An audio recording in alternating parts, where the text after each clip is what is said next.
All right, everyone. We're going to get started in 10 seconds.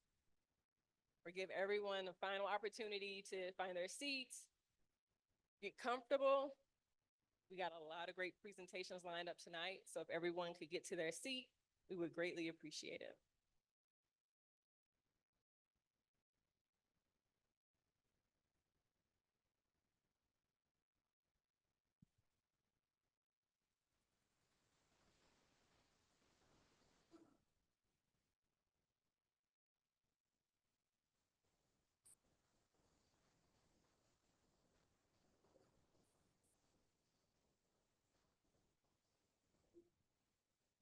I hope everyone enjoyed the networking opportunity that we just had a chance to learn a little bit more about the entrepreneurial teams and had some light discussion.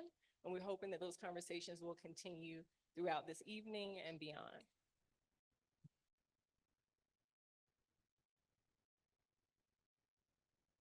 Looks like everyone's made their way to where they need to be. All right. So good evening, everyone, and welcome to the DOE Boost 2024 Showcase event. My name is Crystal Chambly, and I'll be your host for this evening. Over the last few months, I've had the pleasure of being the project manager for the DOE Boost program and seeing these entrepreneurial teams grow and develop in such amazing ways. So I'm delighted to be here this evening with all of you joining virtually and in person as we kick off tonight's event. Tonight's showcase is a culmination of what the Boost program is truly about: the innovative ecosystem and making an impact within the community. We have several special guests joining us tonight that have been a part of the program's ecosystem since inception, and the expression "it takes a village" is expressed here this evening. The first half of our presentations will start promptly at 5:30, followed by a short intermission. And when I say short, I mean short. At which time we'll reconvene at 6:30 for the second half of tonight's presentations. We'll allow our judges some time to deliberate after the first presentation, and at 7:30 announce the prizes. We would also like to extend a big thank you to the Sandia National Laboratories team and the entire Sandian team joining us here tonight: Mary Monson, David Kiston, Kelly Howie, and Ish Singh.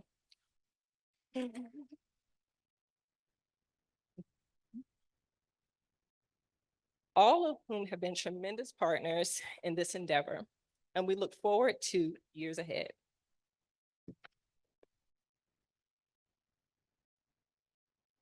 For those of you that are joining tonight, whether you're new to learning about the program or you've been around since inception, the Boost program was initiated to empower entrepreneurs to launch a startup with national technology from the national labs so that they could gain a critical business and technical skill. Through programming, it has allowed entrepreneurs to solve urgent community needs within their communities, focus in the areas of renewable energy, water management, energy efficiency, and grid resilience. At this time, I would like to introduce our first guest speaker, Kirsten Hillier. She's a commercialization program manager at the Office of Technology Transitions. Kirsten.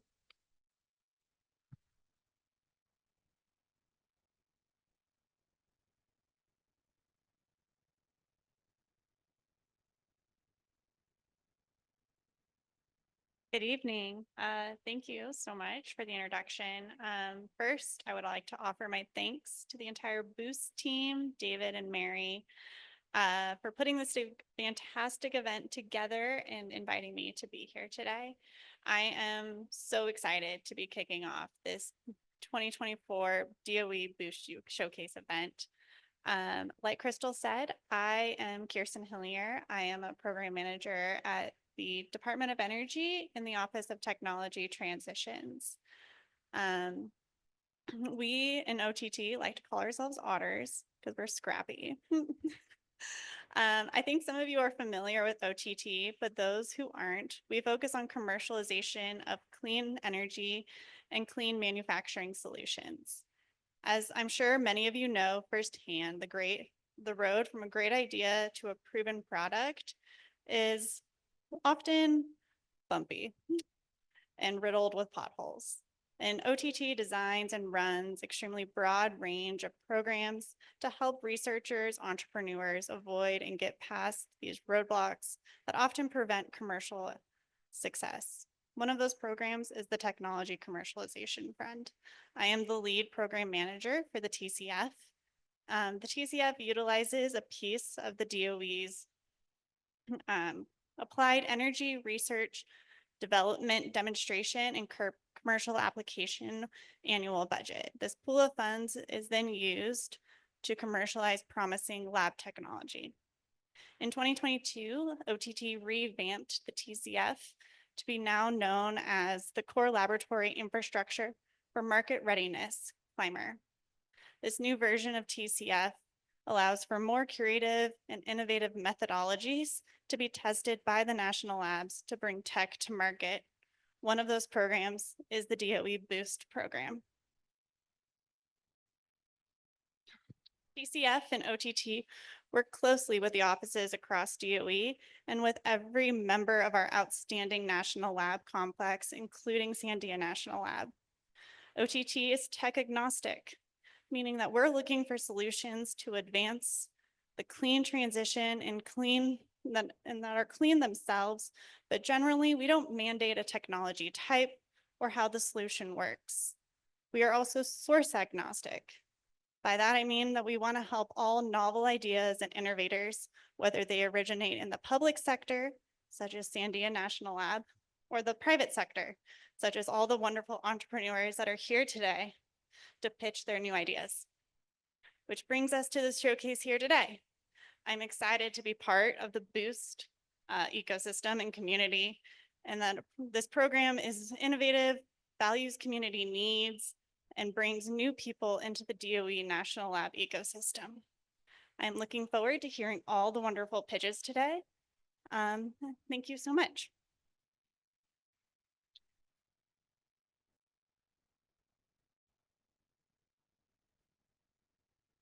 Thank you, Kirsten.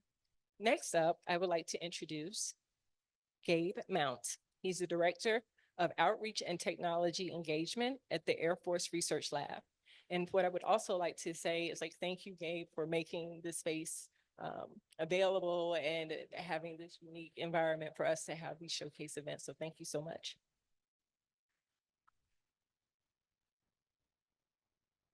Yeah, thank you. It's our pleasure to do that. So thanks everyone for coming and getting to enjoy and witness the Boost event. As you see, I'm the director of our tech engagement office for the Air Force Research Lab here on the base at Kirtland Air Force Base.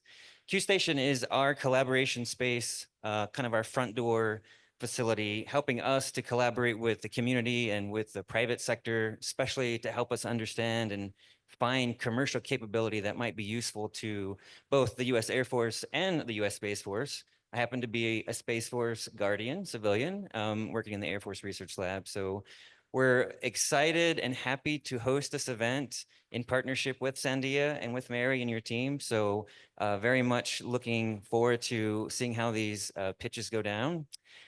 We also wanted to announce as well our partnership with Sandia and the Boost teams, offering them membership to the Q Station as part of this effort so that they could work out of the Q Station to continue their efforts as they continue to try to grow their efforts. So we're pleased to host and we want to thank everybody for being here. Round of applause. Thank you so much, Gabe. All right. So now I would like to welcome Dan Sanchez. He's from the senior leadership team at the NNSA Sandia Field Office. Dan. Thank you, Crystal. I am Dan Sanchez with the U.S. Department of Energy. There's a semi-autonomous agency within the U.S. Department of Energy called the National Nuclear Security Administration. Our responsibilities are the management and operations of 8 sites throughout the United States, 3 national laboratories. You're familiar with Los Alamos, Sandia, and we also have one in Livermore, California. Our primary mission is about nuclear deterrence and defense nuclear nonproliferation, but it's also about broader national security. And I bring to you a message this evening that when we think and speak about national security, think about the broader national security besides just defense, energy security, global health security, economic security. And it is so wonderful, if you could only see the view from my eyes, to see all of you gathered here this evening. Your spirit of innovation, your courage, your tenacity, which you bring to help us, our nation, to be able to strengthen our nation's economic security is just amazing. I've had the opportunity earlier this evening to mingle with many of you. And again, I think to myself, what a wonderful life to be able to have these opportunities, to be able to be as innovative as you are, to start up your new businesses, to leave wherever you've come from, to be able to partner with our national laboratories, to be able to collaborate. And let me just say something about tech transfer. Tech transfer is in the mainstream of our mission space. This is exactly what we're supposed to do by way of reinvesting federal dollars to be able to spin those out into the industrial marketplace to help people like you to be successful with your endeavors, to be able to start up your businesses, to be able to be successful, to help our nation thrive economically. How wonderful is that? An applause for that. Yes.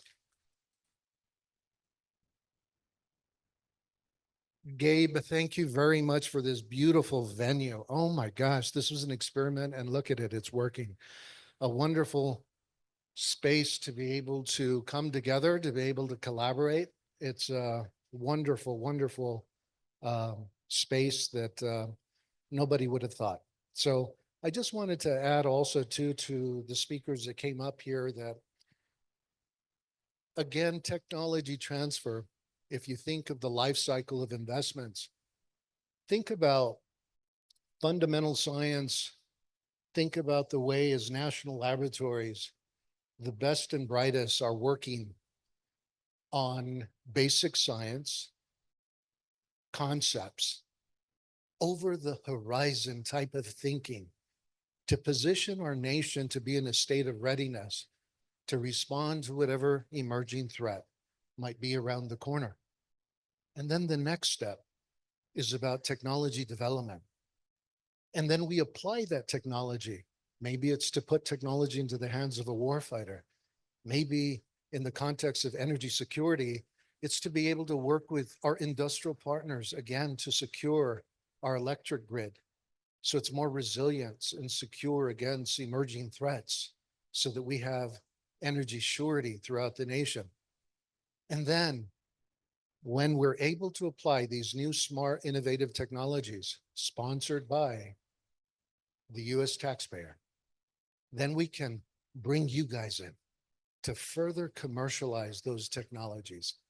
So again, I just want to echo what everyone has said earlier, simply to say we wish you all success in all of your business endeavors and everything that you're doing. As we say here in New Mexico, bienvenidos, welcome to New Mexico, and we wish you again success. Crystal?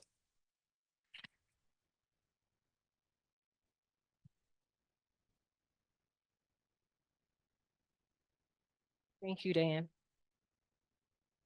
Next up, I would like to welcome to the podium Mary Monson. She's the Senior Manager for Technology Partnerships and Business Development at Sandia National Laboratories. Mary?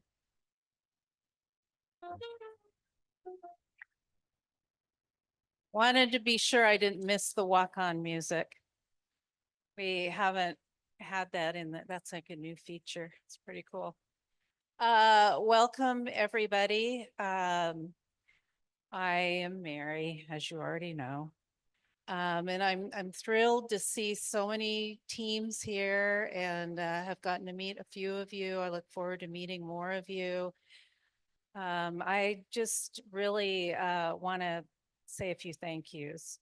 And I really enjoyed the comments of the previous keynote folks. We certainly could not have done Boost without Kirsten Hillier and her boss, Chief Commercialization Officer at the Department of Energy, Vanessa Chan. And Dan Sanchez and I have worked together for a number of years, and I believe he's been absolutely key to the success of our tech transfer program at Sandia. We just could not be successful without him. And we're very fortunate to have him as an advocate. I want to thank FedTech and of course, the entrepreneurs who have put in so much time and effort and heart and soul for the Boost studio and the platform. Also the coaches and the mentors. And I have met a few of you, just the time that you expend to make this program a success.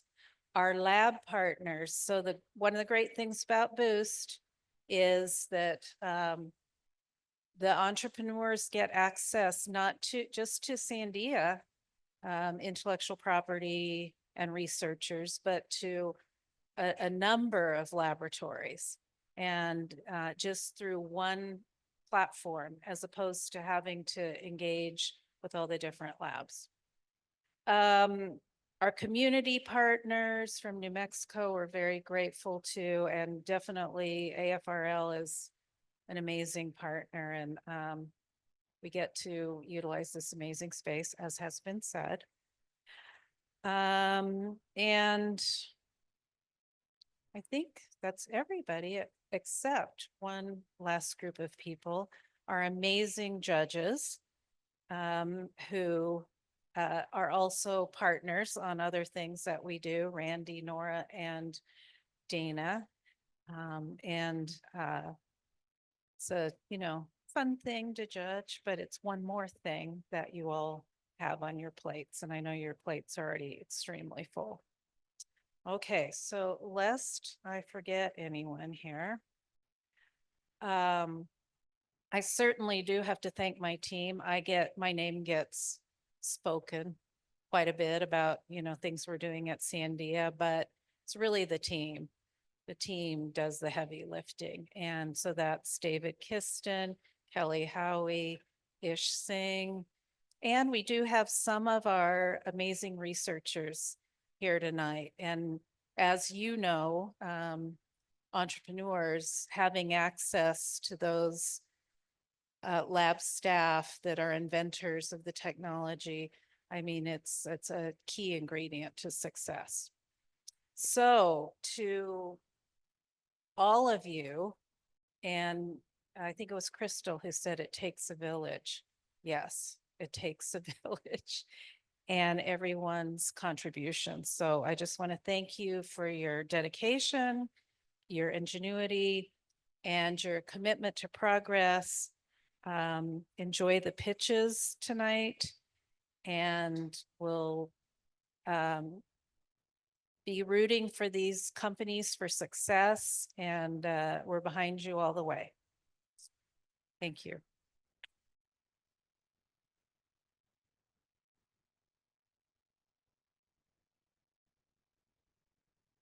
So thank you, Mary, for your warm and inspiring remarks. Next up, I would like to introduce to all of you Robin Brazil. She's the Chief Delivery Officer at FedTech.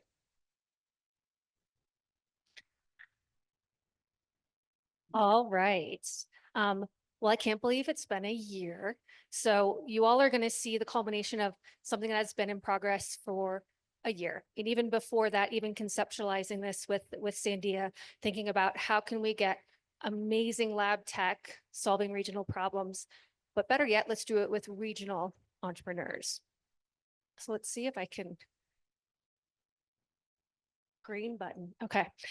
So who's FedTech? Very, very quickly. So you've met Crystal and other folks in the team. So we support efforts like this with Boost. Think of us from seed to scale and innovation support platform, largely focusing on our agency partners as well as corporate partners as well. So all starting foundationally in what you're going to see today is a startup studio model, really leaning into the fact that there are riches of IP sitting within our federal national labs, academic institutions. But we lean into the fact that oftentimes we're solving a human problem, making sure entrepreneurs like these amazing, talented individuals have access. They understand how to navigate it, taking advantage of the amazing lab resources. So definitely honored to have the partners like Sandia with this vision to take some of the work that we do and really just imagining a whole new world. And Kelly's going to tell you a little bit about what's next at the end of the session today. So a little bit tactically, knowing that I see a lot of familiar faces that were here last year when we introduced the first cohort, but for those of you that may not be familiar with this particular model, you've already heard mention of we're using DOE lab IP. And then you have entrepreneurs. So again, what we've been setting about to do in the past year is Sandia has been working in the community. They've been identifying those challenges. Then that helps us inform, okay, what tech are we going to go after within the DOE national labs? And again, not just Sandia, we have a whole myriad of DOE labs that rose their hand and said, yes, we want to be part of this. And then obviously our entrepreneurs sourcing the best and brightest from within the regions we wanted to focus on. And then we put them all together. This beautiful human experiment of taking people that have the highest risk tolerance and creativity with the ingenuity from the inventors and pairing them together in teams, both with one another and with the technologies. So what they've been set about to do just in the past 4 months since the summer when we kicked off is that we had a 2-phase process. So many of these teams were handed a patent. Remember, they're not handed a product to go out and sell, go figure it out. They're handed a raw technology. So what they've set about to do, spending about 20 hours their week as their side hustle. I know many of us have other visions of how we spend our summers. These lovely humans decided that, hey, we're going to solve these amazing, hairy, sticky energy challenges. And they did just that, trying to find use cases and value propositions. And then what is remarkable in phase 2 is, hey, not only did I find what we lovingly call some there, but I really think we can form a new venture around this. There's enough here that I want to explore licensing that technology, forming a new business. And that's what you're seeing today. It's not a culmination, it's the launching off point for a lot of these new ventures. They came here as individuals, they joined as a team, and now they're exiting as new companies. So I really encourage everyone to find out how can you support them. We're going to be supporting them beyond the program, certainly the lab support ongoing, but that's what you're seeing. So you're not seeing companies that have been in stealth beta mode. You've been seeing individuals that have been assessing technology. So again, I know we're going to do lots of applause for the team, but really want to hear it for the entrepreneurs that you're going to hear tonight.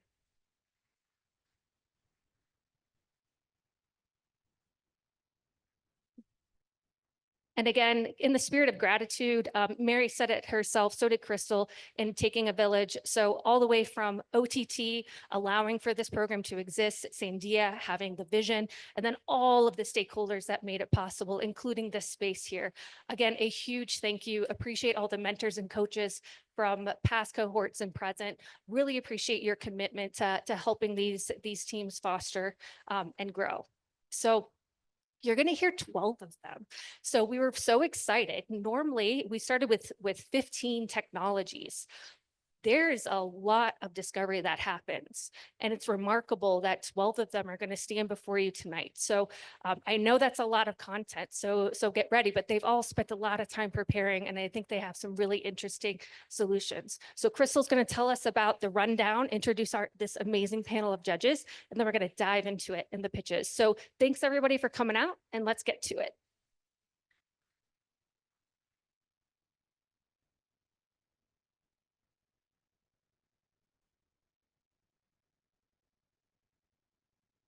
Right.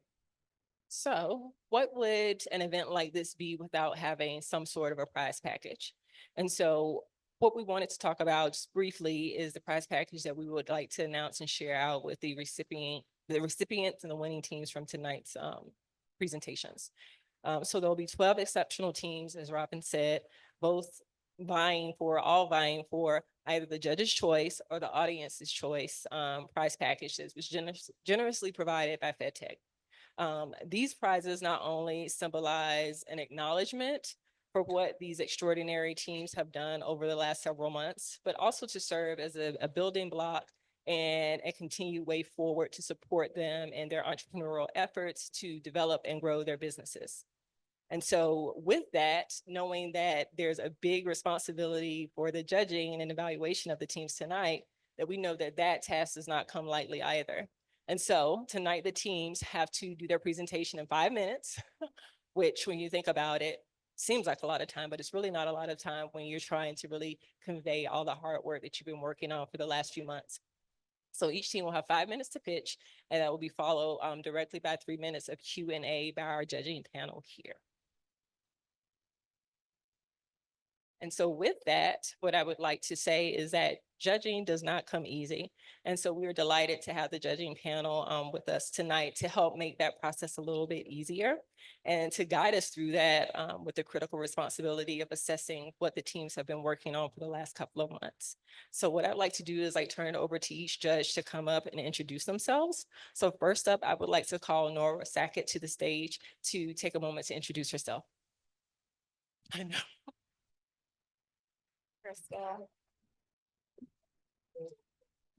Hello, my goodness. I'm Nora Sackett. I'm the Director of the Office of Strategy, Science, and Technology at the New Mexico Economic Development Department. We make it really short and easy to remember.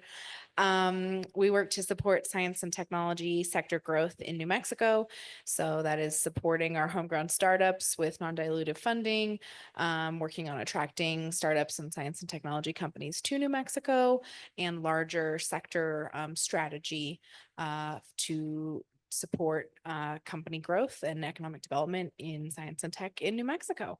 So to our wonderful entrepreneurs who are here, if you are based in New Mexico or interested in being based in New Mexico, please come talk to me. I'm thrilled to be here. Thanks so much. Thank you so much, Nora. And so next up, I'd like to introduce Randy Trask, who's also a judge last year doing this event. So thank you so much, Randy, for coming back, and I'll turn it over to you to do some remarks as well. Thank you so much. Welcome to Q Station. As Gabe had mentioned, we're a front door for AFRL, but we also have a lot of programs that we do to support aerospace companies. So in addition to this place ordinarily being full of living rooms and desks for co-working location for aerospace companies, we actually have an accelerator / hybrid incubator program where we incubate 5 space companies from all around the world every year, in addition to lots of other programs. But we're in the middle of everything. So if there's any questions you have or connections you might need, we're always a good place to stop by, and we're happy to make connections for you. I judged last year. It was amazing. It sucks having to pick somebody. It's like the worst part about being a judge, but we'll do our very best and support all of you in any way that we can beyond the competition today. So thank you very much. Thank you so much, Randy. And next up, I would like to introduce another judge that's returning back for the second year, Dana Catron.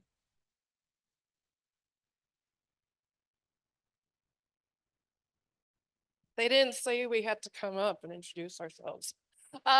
Thank you so much. My name's Dana Catron. I'm currently serving as interim director and CEO of Arrowhead Center at New Mexico State University. We are the IP and Tech Transfer Office, but we have a lot of other hats that we wear, especially in the commercialization and innovation ecosystem. And we are also the home of New Mexico's Clean Energy Cluster, where we provide support to clean and renewable tech startups who are looking to commercialize their technologies. And we recently, just this week, were awarded an additional DOE award to continue that work. So very excited about that. Thank you. Thank you so much, Dana. All right. So before we move into tonight's presentations, just want to kind of do a little lay of the land to let everyone know what the judging criteria is going to look like.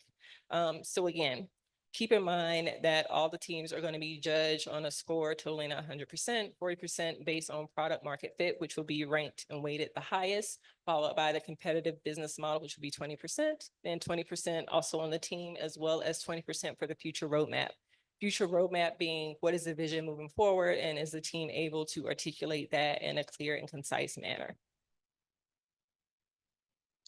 Pitching scores will be on a 0 to 5 scale. And so 5 being the highest, meaning that the teams far exceeded the expectations in that particular area. All right. So entrepreneurs, are you ready? All right. Awesome. All right. So I'd like to give a warm welcome to David from Eco Alchemy as he takes the stage.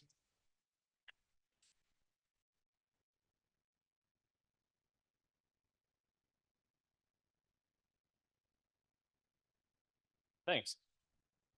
We're Eco Alchemy, a startup joining the sustainable aviation fuel push by transforming waste into fuel. Most of us took one of the 10,000 flights that take off every day in the United States to arrive here. All of that travel generates over 200 million metric tons of carbon dioxide every year.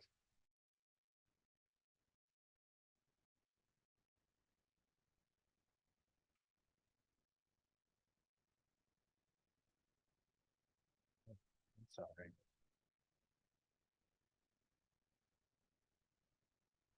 There we go. Sorry about that. So to combat these emissions, airlines are committed to a phased adoption of sustainable aviation fuel. Their first deadline is rapidly approaching in 2030, but suppliers will be unable to produce over 50% of the 5 billion gallons of fuel required. So where do we find these missing billions of gallons of fuel? A major trend is for the alcohol to jet fuel process from corn ethanol. But we spoke to experts like Joe Ward, who told us that the carbon intensity score of these fuels will be too high to qualify for sustainability. So this is where the biofusion converter enters as the solution for supply turbulence for sustainable aviation fuel. Invented by Dr. Ryan Davis, the biofusion converter takes a waste from the corn ethanol process called distiller's grains and converts it into a substrate or food for engineered microbes, which transform it into fuel. These are called fusel alcohols, and they are separated and upgraded into sustainable aviation fuel. Now, these alcohols have a higher energy density than ethanol alone, and so they make better fuels. And because they come from a waste generated by the corn ethanol process, they have a lower carbon intensity score for customers and producers.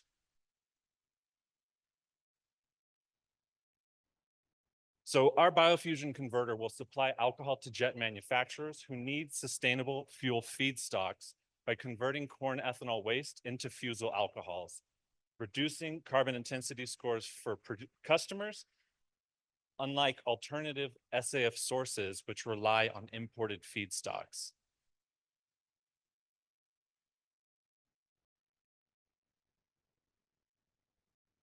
It's a wonky button, guys, I'm sorry. There we go. All right, thank you. So our business plan is broken up into phases in order to de-risk scale up, which is the largest problem facing a biotechnology. So first we'll work with a process development expert such as ABPDU in order to integrate the process. And then we'll take this process to the source of the distiller's grains and find our first customers. Using this technology, we're able to also create biodiesel, which we can sell locally to corn growers to power the machinery used to harvest corn. Taking our learnings from this and the scaled up process, we'll then be able to go to large alcohol to jet manufacturers such as Gevo.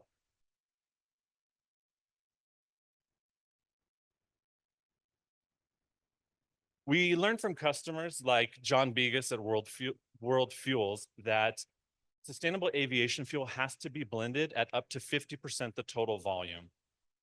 The market is unlocked by these blending criteria established by ASTM. If we think about those missing billions of gallons, we identified a serviceable obtainable market of about 150 million gallons, which is valued at over 700 million USD. And our analysis of the market shows that it is crowded, but many processes are supply limited.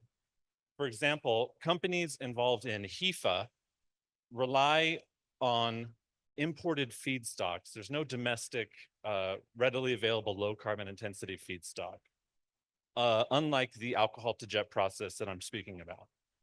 All of these suppliers feed into the same chain of customers in the airline industry. In looking to milestones going forward, we're going to begin incorporating and licensing the core technology from Sandia. We'll begin fundraising and the grant process in order to support the process development. And these will give us the greatest chance of being to successfully meet the volume requirements of major alcohol to jet manufacturers. And to wrap up, let me introduce the Eco Alchemy team. I'm Dr. David Collins, a climate tech alum working in enzyme process development. And this is Dr. Kimberly Moore, an entrepreneur and workforce developer, and Nicholas Sparkman, a process chemistry expert. And then I'd like to thank everyone for your time, and we'd love to speak with anyone who has connections on the demand side for sustainable aviation fuel. And everyone can take off with us at ecoalchemy.com. Thanks.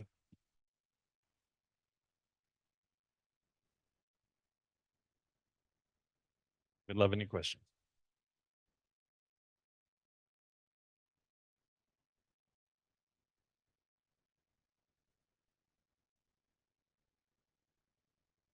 Okay, sorry. Thank you. So this solution or technology obviously offers sustainability solutions in this space. How does it address efficiency compared to conventional fuel processing methods?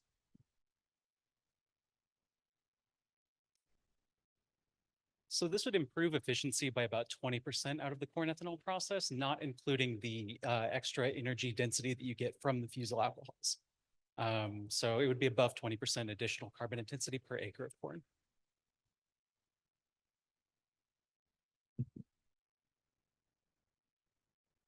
Quick question on your planning process as you've gone through this exercise and the regulatory environment. Are there any hurdles that you're going to be facing in terms of the government allowing for additional ethanol infused fuel for planes? And on that note, is there any sort of degradation issues on the equipment that are going to be that would utilize this, like we see, problems in the past with vehicles and things like that? We're not anticipating any. The ASTM actually allows for most of these fusel alcohols already to be produced into the SAF value chain. Currently, so fusel alcohols are less hygroscopic and tend to have less corrosive properties as ethanol does. So you would actually be able to blend these potentially into gasoline as well and lower the corrosive index that you have with the gasoline with ethanol in it.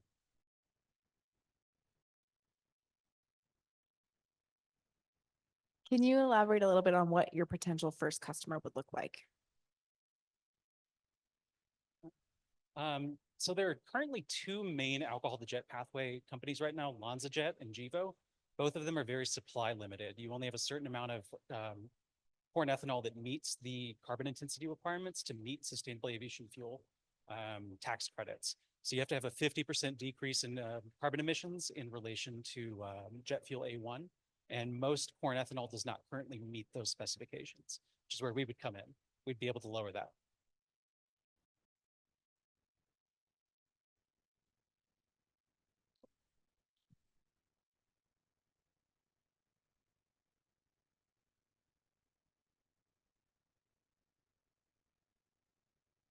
All right, let's hear it one more time for the Eco Alchemy team.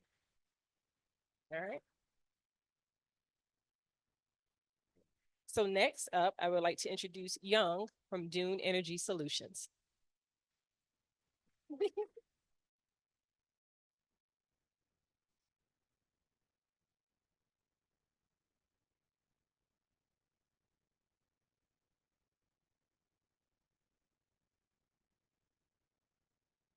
Good afternoon.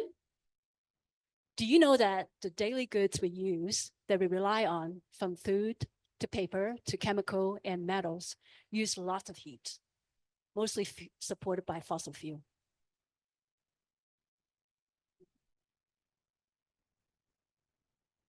Michael, a former executive of manufacturers of paper, glass, and rubber, told me that he has deep scars of stopping operation during the huge swing of natural gas price. The extreme volatility of natural gas price can ruin the unit economics for the manufacturers. Industry heat account for 25% of global energy consumption and 20% of carbon emission, which is bad for all of us. What if manufacturer instead can use clean, renewable electricity? Hi, my name is Young. I have decades of experience of launching innovative technology.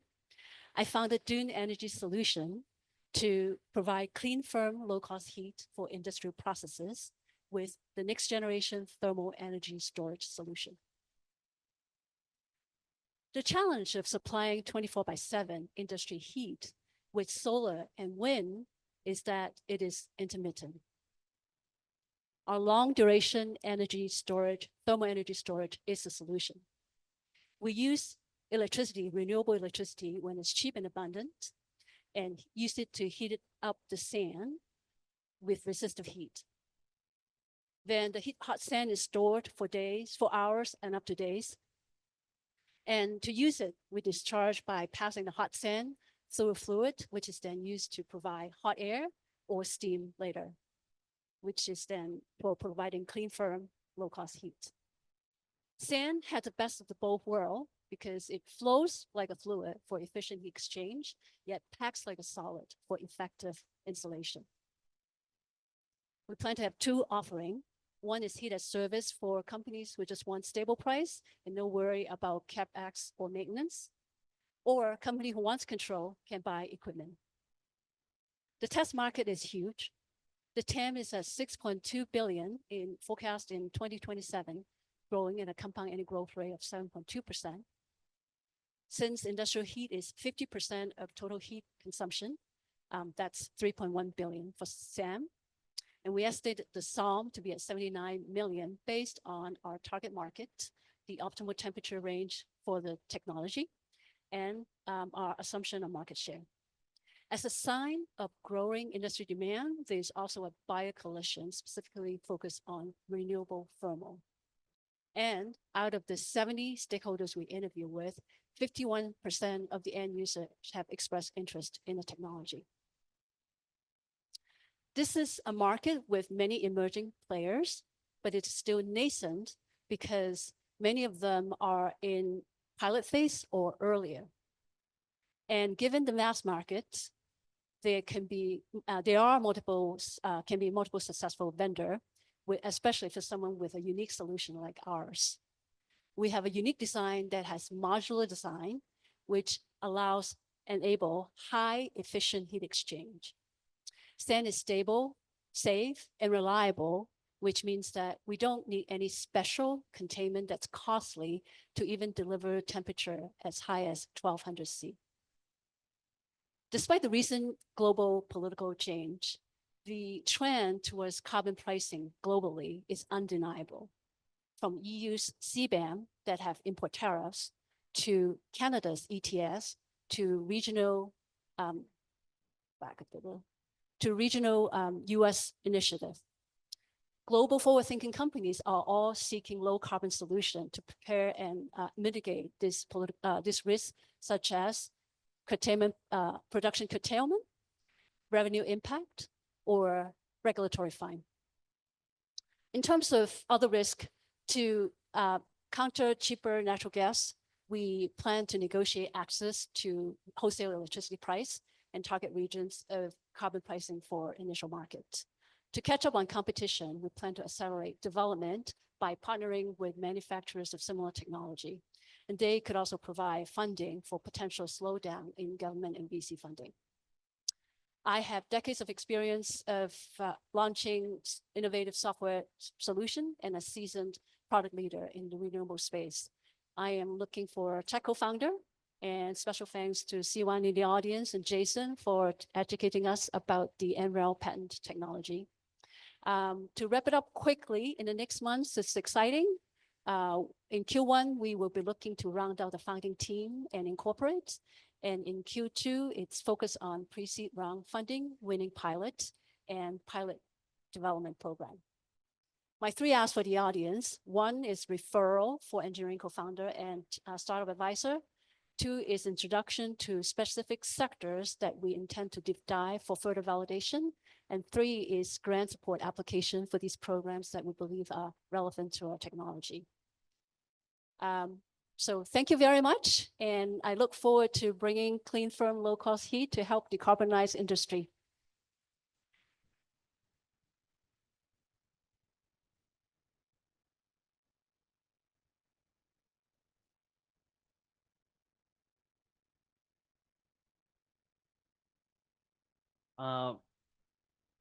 If a company wanted to implement this, how capital intensive is it to actually put the installation in to be able to provide this heating source? Right. So think about a company who needs to provide steam heat. With the current technology, they would be talking about several millions of dollars between the furnace and the installation in terms of like feeding the pipes, etc.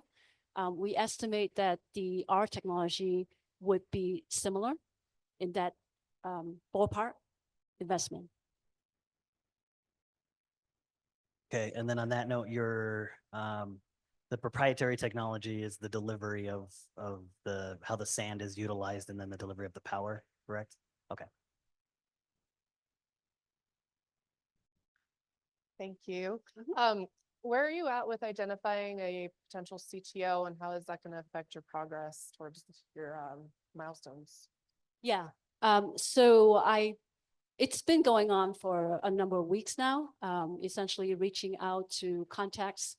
As you know, I came from MIT, so trying to reach out to that network. Also leverage essentially, also being in the Bay Area, California, so reaching out to essentially startup type, accelerator type program that have founder matching program. Can you elaborate on, you went a little quick on the slide, the 2 different business models that you were proposing, one without CapEx, one. Can you elaborate on those 2 again? Absolutely. So heat as a service, that means the customers are essentially buying the service of heat. So they don't have to worry about paying out the outlay of capital expenditure, nor they have to worry about maintenance. So the company will take care of that. And the alternative, and that's probably more of the US type company who wants full control. They typically then would buy the equipment, they would hire a consulting firm to essentially do a project to put the tests in place, and they would be responsible for maintenance. So the former is probably more common with, say, European company or company who are not like big companies, so that they're more open to sort of having others to take care of their heating need. One last question. Outside of, let's say, the industrial market, I think of New York, for example, right? We have steam coming out of the streets in this weird system where they still purchase steam for heating their buildings. Is there a play like that for, more general development, of swaths of cities or things like that? Yeah, so if we're looking at roadmap, there's actually a lot of different use cases. There are district heating use cases. There are commercial building heating use cases. There's also the technology can use steam to then drive turbine for electricity generation. We consider those to be kind of later use cases because from an MVP perspective, first of all, the power to heat efficiency is very high, which is at the high 90%, versus if we couple with like a turbine to generate electricity, that's now you're in the 50%. And then on top of that, just from a scale perspective, because this technology from a storage perspective, better, you have better efficiency. So we want to start with sort of a simple problem, you can say, but also where there's a lot of focus on solving for the problem. Industrial heat, industrial decarbonization is a big market space. So we want to start with that, but that these other use cases definitely are options to expand in. We want learn to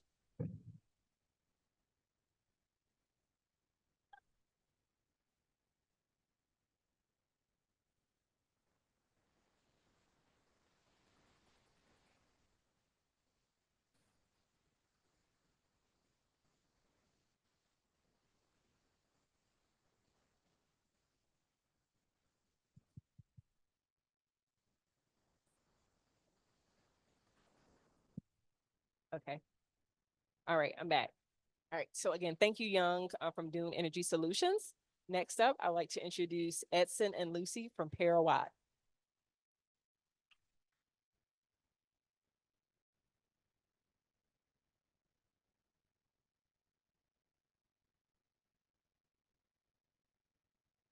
Hey everyone. So we are Parawatt and we are optimizing efficiency for a clean energy future. So picture this. It's your anniversary and you have reservations at the Four Seasons restaurant Terra in Santa Fe. You get in your electric vehicle and you realize that it's a very low charge. So you go to a fast charger and see that it's going to take 42 minutes to charge the car. So realize that you're going to be very late and your partner is going to be very mad. And so how can we make charging faster? And well, the power conversion efficiency that happens in the charger and in the EV play a big role in that. And so that's why countless companies are working on this problem. But when we talk to experts in the space, they said things like this. At power electronics conferences, which is the industry for power conversion, people always talk about pushing the edge on efficiency through semiconductor innovations, but then everyone says, that's great, but the magnetics haven't caught up. And that's a big problem. The key bottleneck is the soft magnetic materials like the inductors or transformers.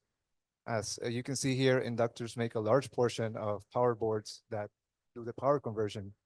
And so because of that, these materials can contribute up to 41% of power losses and up to 60% of heat generated in power converters. So our solution is a new high efficiency soft magnetic material called Paramag.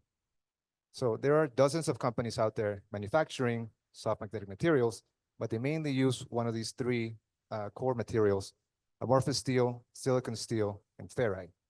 And compared to those, Paramag delivers 100 times lower power loss compared to amorphous steel and silicon steel, and 10 times higher power density compared to ferrite. So that means that we can deliver significantly less power losses and significantly less heat with a smaller component at a competitive price. And further, by shrinking these components, our customers can shrink the rest of their devices, delivering further cost savings and allowing more benefit for the end consumer as well. So here's our value chain so you know where we stand. We'll take some metal powder and we'll put it through our patented manufacturing process to make the Paramag inductors. We'll then sell those to these power board manufacturers who in turn sell these to the EV charger companies or other end device manufacturers. The US market for soft magnetic materials is big and growing fast at a rate of 9.1% annually. This is driven by electrification, which is driven by clean energy goals and air pollution goals worldwide, along with increasing demands from data centers. We expect this market to grow to 34 billion in 2030. And out of that market, we expect the serviceable addressable market that we'll be addressing to grow to 25 billion in 2030. We'll be looking at the first four markets on the left because they are small devices that we can easily test in. And as we scale our technology, we will enter into electric motors as well as grid scale transformers. And we will enter these markets by partnering with our semiconductor innovators, doing initial testing with them, optimizing the materials for their use, integrating it into their system, and scaling up manufacturing to close out a bulk sales contract with them. This will enable our partners to increase efficiency in their products.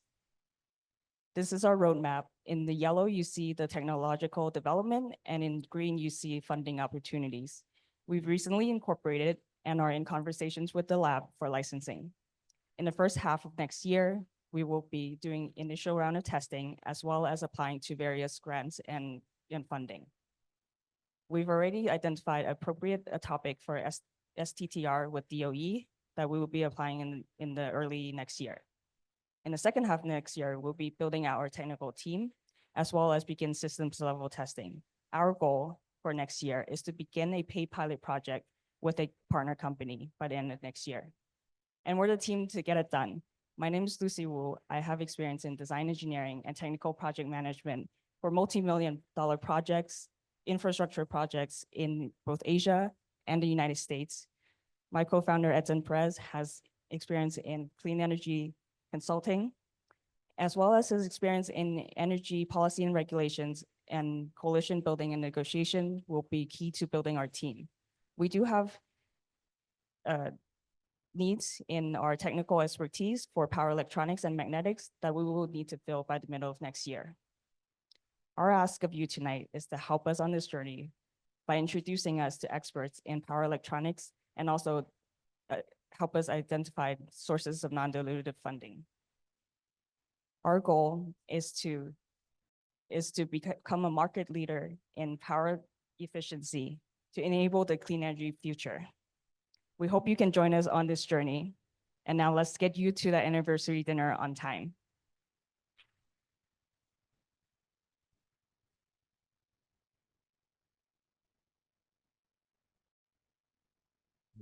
Questions?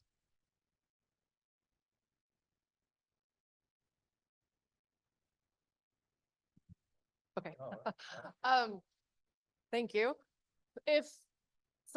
Simmer and Sitter, they're a great source of non-dilutive funding, but they often take, several iterations to get. So do you have a backup plan in case you don't win that first round for your phase one? Well, we are looking to do initial testing with or without that initial funding.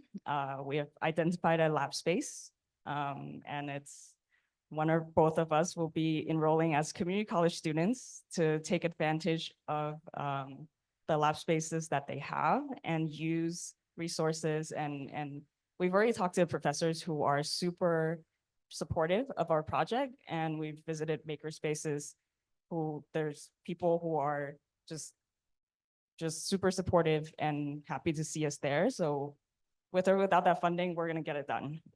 And I would just recommend almost every state in the US now has what's called a fast site through SBA, and they provide free support for SBIR and STTR. So we're the fast site for New Mexico, but if you're in a different state, I would encourage you to look that up.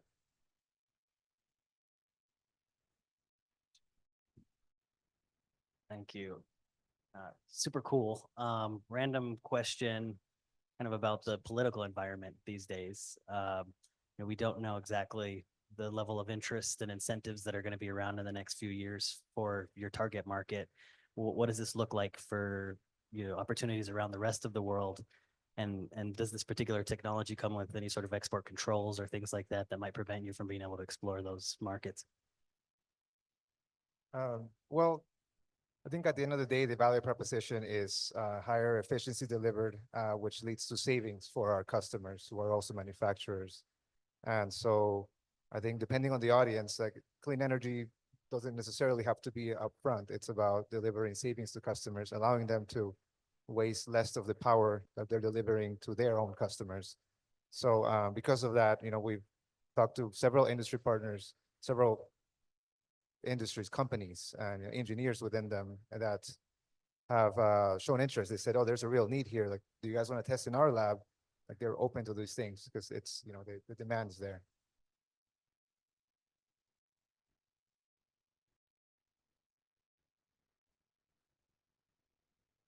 Thank you.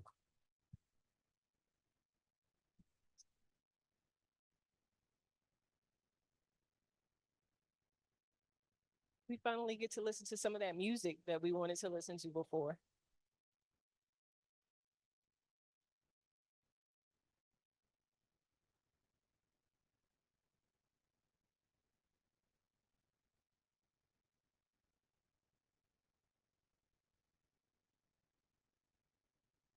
So next up, I will introduce Aiden from Ardent Thermal.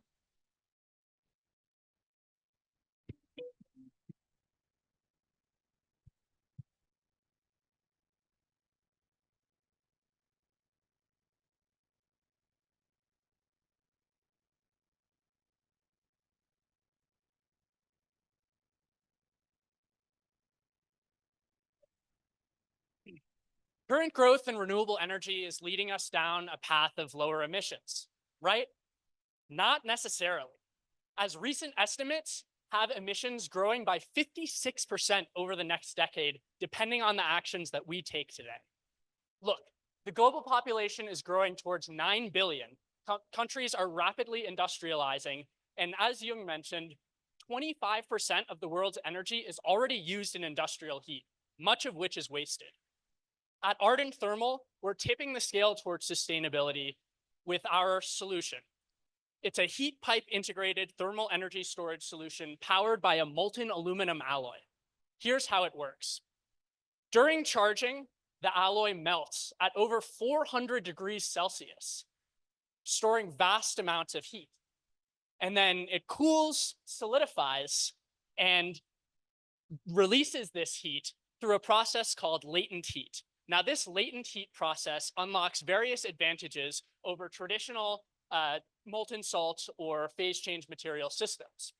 For one, the heat pipe integration enables our solution to have a compact design with very high efficiency, even at very high temperature applications. Additionally, it's very durable, allowing for minimal maintenance. It's modular, allowing for ease of integration in a variety of industrial settings or power plant configurations. And finally, the process itself is scalable, allowing our use cases to be incredibly versatile. So throughout this process, we prioritize customer feedback, and this led us to a few key insights in our use cases.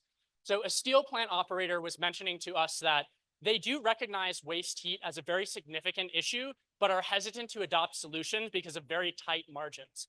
However, if there were an innovative solution that was able to have proven net savings while significantly addressing decarbonization, they would be willing to hear it. So that's what made us focus on waste heat recovery and reuse. Essentially, we can store excess heat from a steel plant's operations, recycle it, and enable them to cut emissions and become more efficient. So we also talked to some solar operators that mentioned intermittency was a pretty big issue that led us to focus on concentrated solar power. By adding thermal storage, a concentrated solar power plant can store excess heat and then release it as electricity when the sun isn't shining, providing around-the-clock power. And we would provide performance-based incentives upfront to incentivize them to adopt our technology. Now, utilities could be more of a better use case down the line, but right now they're mostly focused on procuring tried and true lithium-ion storage.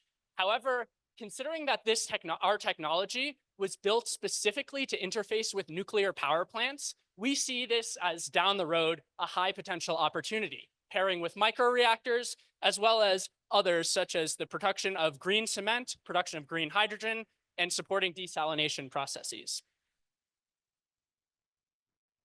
So the thermal space is rapidly growing, and there's a number of new competitors, but it's not necessarily saturated by any means at all. And among some of these competitors that we're showing, they don't use latent heat. They use a process called sensible heat that doesn't necessarily unlock some of the advantages that we've mentioned, such as the extreme compactness and high efficiency. Now, the industrial heat recovery sector is now valued at about $10 billion, but is expected to approach $40 billion by 2030, unlocking vast opportunity. Additionally, there's some national and regional incentives pushing thermal energy storage, such as Massachusetts Clean Peak Standard and California's Energy Program Investment Charge. So now that we've told you a bit about our product, let us introduce ourselves. So Tejas is a finance expert, ensuring that our business stays sustainable. Luke is a scientist with an expertise in phase change materials and heat transfer. Ryan is an urban geographer with an expertise in sustainability. And I am Aiden, an energy consultant who works with utilities and developers with a focus on advanced generation technologies. So we're staying lean as a team right now since we have the business, product, energy, and finance expertise to pull us forward. But we're focused on a few key upcoming tasks. So for one, TRL advancement and tech advancement. We have a small scale lab demonstration for Q1 2025, and we'll follow this up by larger demonstrations and economic analyses for waste heat savings that we can use to approach a customer and showcase our value. Now, while that's happening, we're applying for small business innovation grants from the Department of Energy, about 50 to 250,000. Finally, we'll reach out to industrial customers with aggressive decarbonization goals. At Ardent Thermal, we turn heat losses into climate wins. Thank you very much. And I'd like to welcome my teammates, Tejas, Ryan, and Luke to come answer some questions for you. I know we're early stages, but do you have any, can you talk about or help me understand better, what the lifespan looks like? Is there a estimated, re-upping of the technology that would be needed for the customer, or what does that lifespan look like? So from the feedback that we have received from the lab, this particular technology have a lifespan of between 20 to 30 years.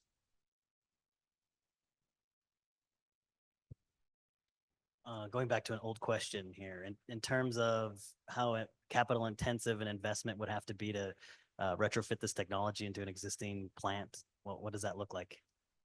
So in terms of we did some back of the envelope unit costing, and from a CapEx point of view, we are estimating a cost of around 7 cents per kilowatt hour based on however many capacity, whatever the storage capacity you need.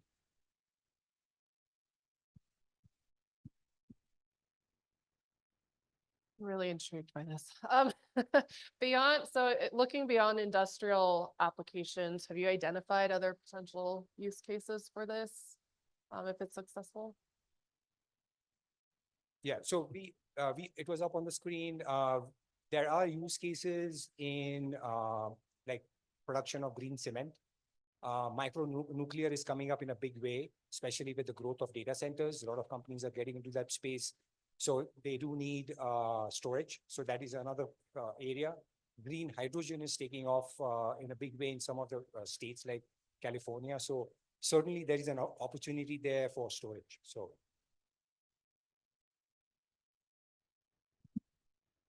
I just wanted to clarify the 7 cents per kilowatt hour. Is that the cost at what stage? That's the CapEx?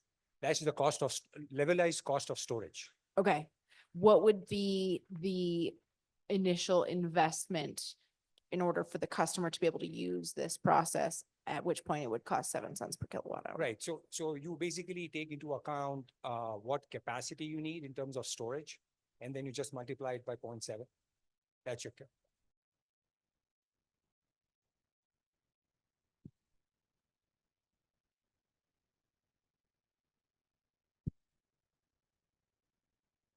Thank you so much, Ardent Thermal. Okay, I'm gonna just fast forward a bit.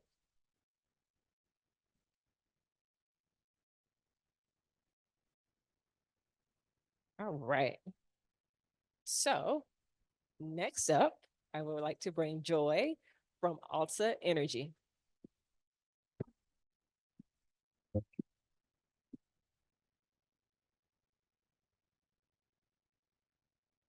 Hi, we're Alta Energy, and we're unlocking abundant, low-cost, sustainable fuels to power a cleaner transportation future. Boost participants came here from all over the US, and most of us flew to get here. Now, passenger air travel is expected to double by the year 2050. In order to achieve net zero goals, the aviation sector needs to do its part in curbing emissions by investing in sustainable aviation fuel. The current biofuels market will only produce about half the fuel needed, and other types of fuel just won't be enough. Traditional methods of producing petroleum take millions of years. At Alta Energy, we have taken the Earth's million-year geological process and compressed it into just 1 hour.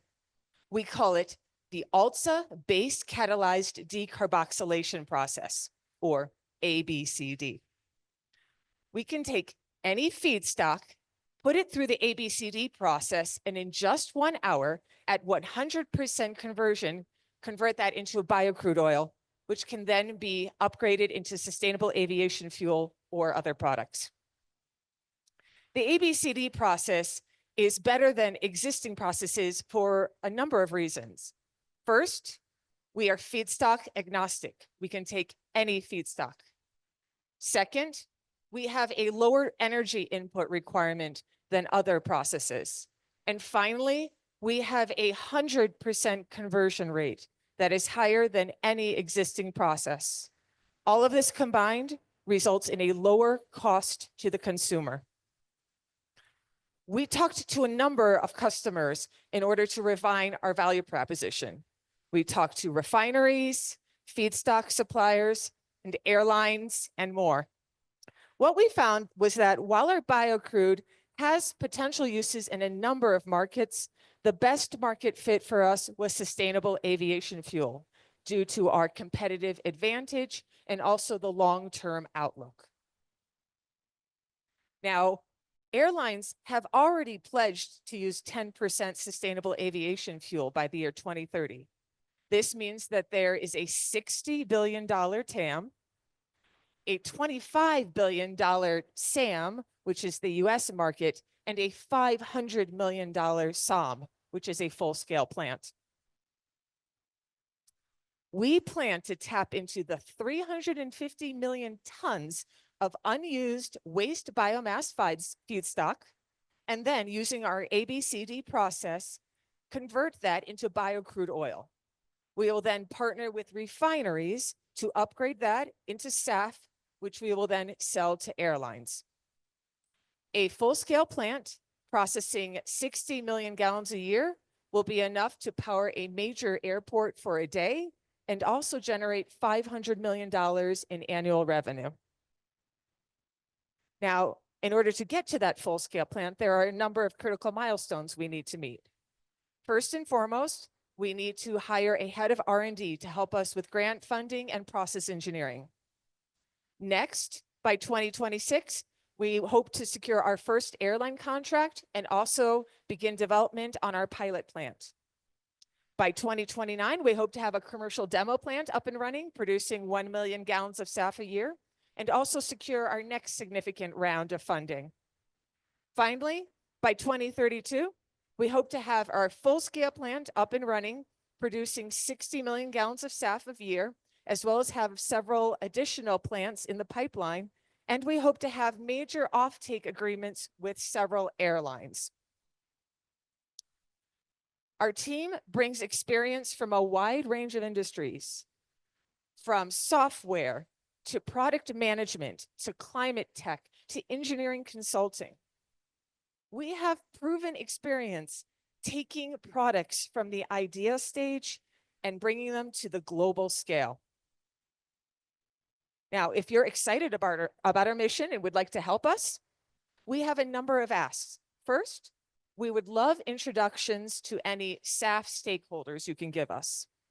Second, we would appreciate any assistance you could give us to find our head of R&D. And third, we would love introductions to accelerator programs or industry events. We're Alta Energy, and we hope you'll join us in powering a cleaner transportation future. Thank you.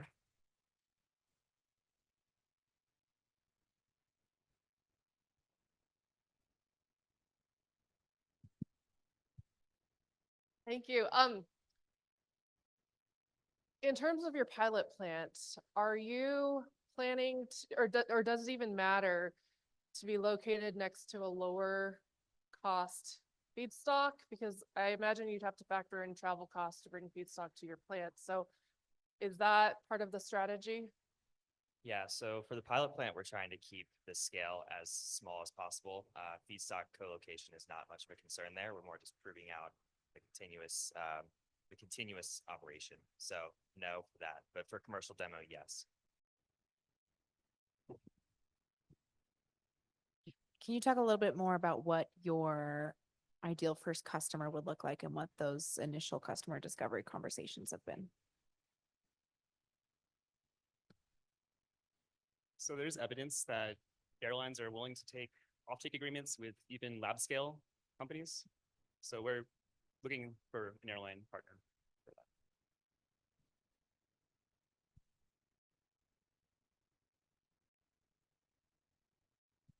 Awesome. Thank you. Thank you.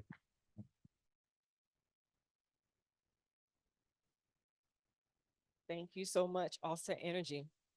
Up next, I would like to introduce Sashi from C1 Bio.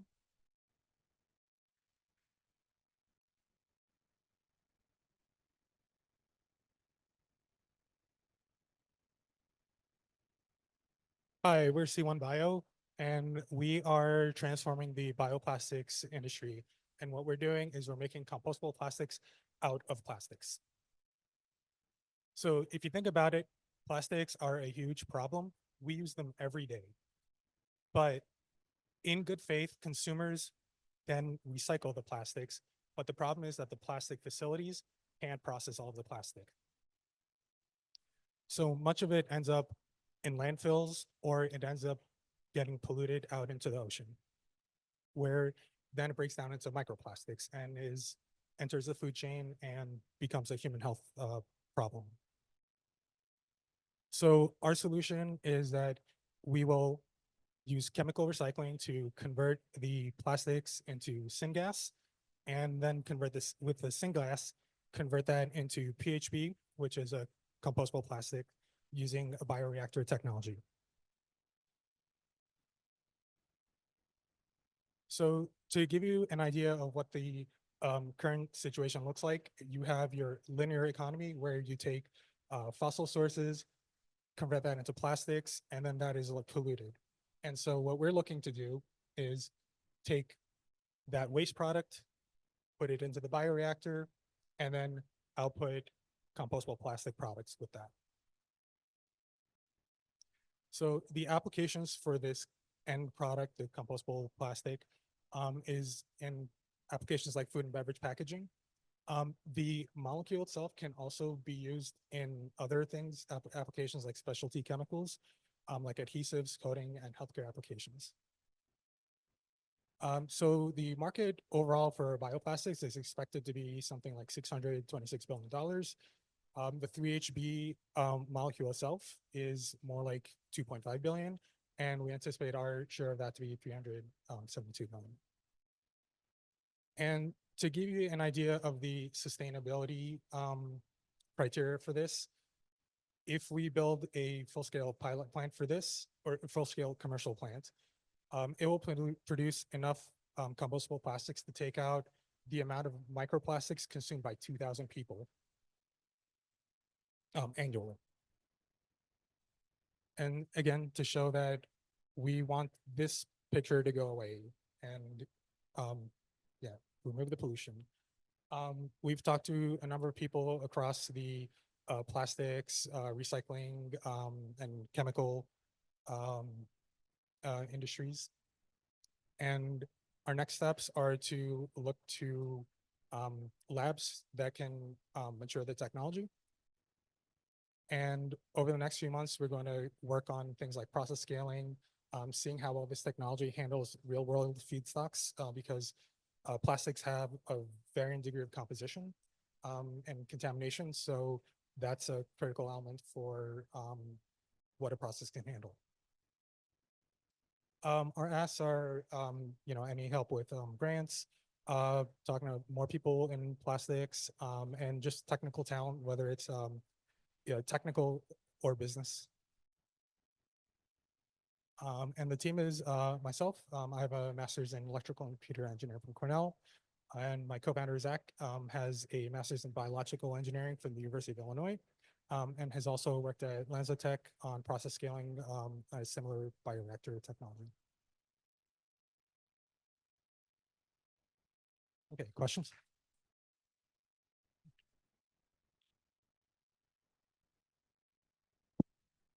How much plastic would you need to make this commercially viable, and where would you source it from? And have you already started talking to potential partners?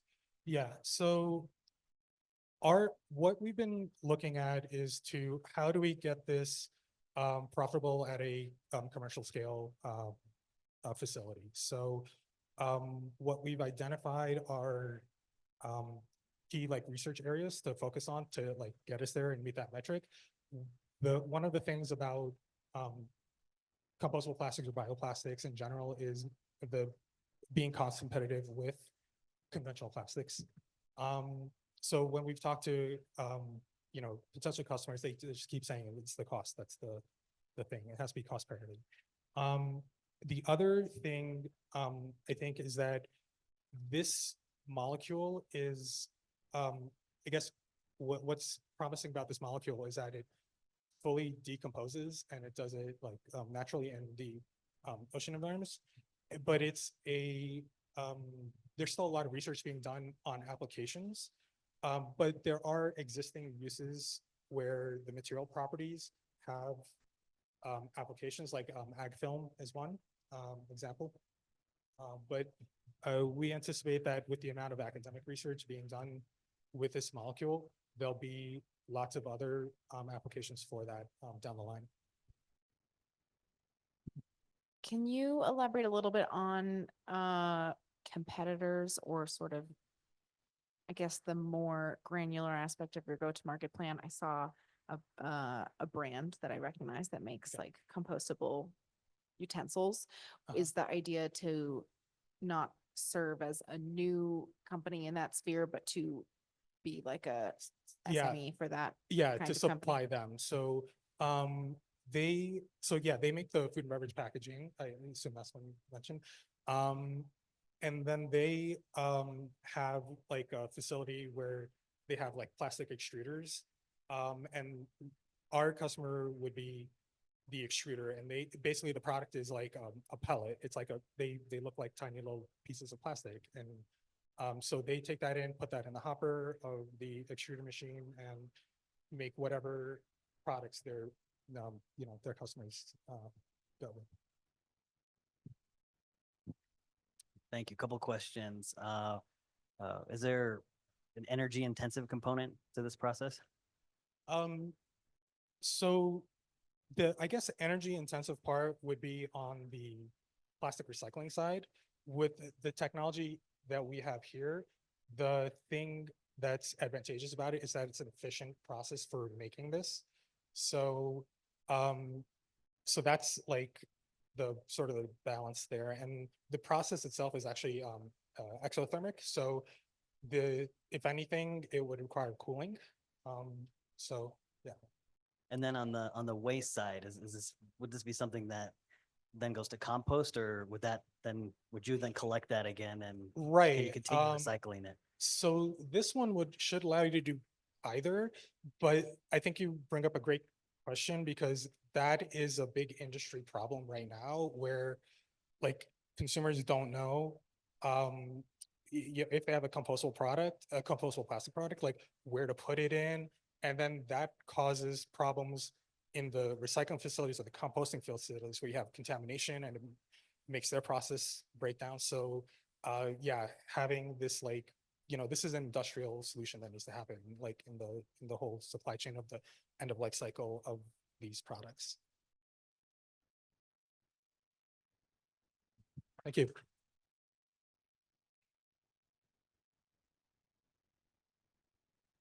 Thank you so much, C1 Bio. All right. Okay, so we're finally at that pace or that space in the evening where we're able to take our 10-minute brief intermission, mind you brief. So we're able to take a 10-minute break, everyone. Use it wisely.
All right, everybody, we're going to get started here and again. So please take your seats.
All right, everyone.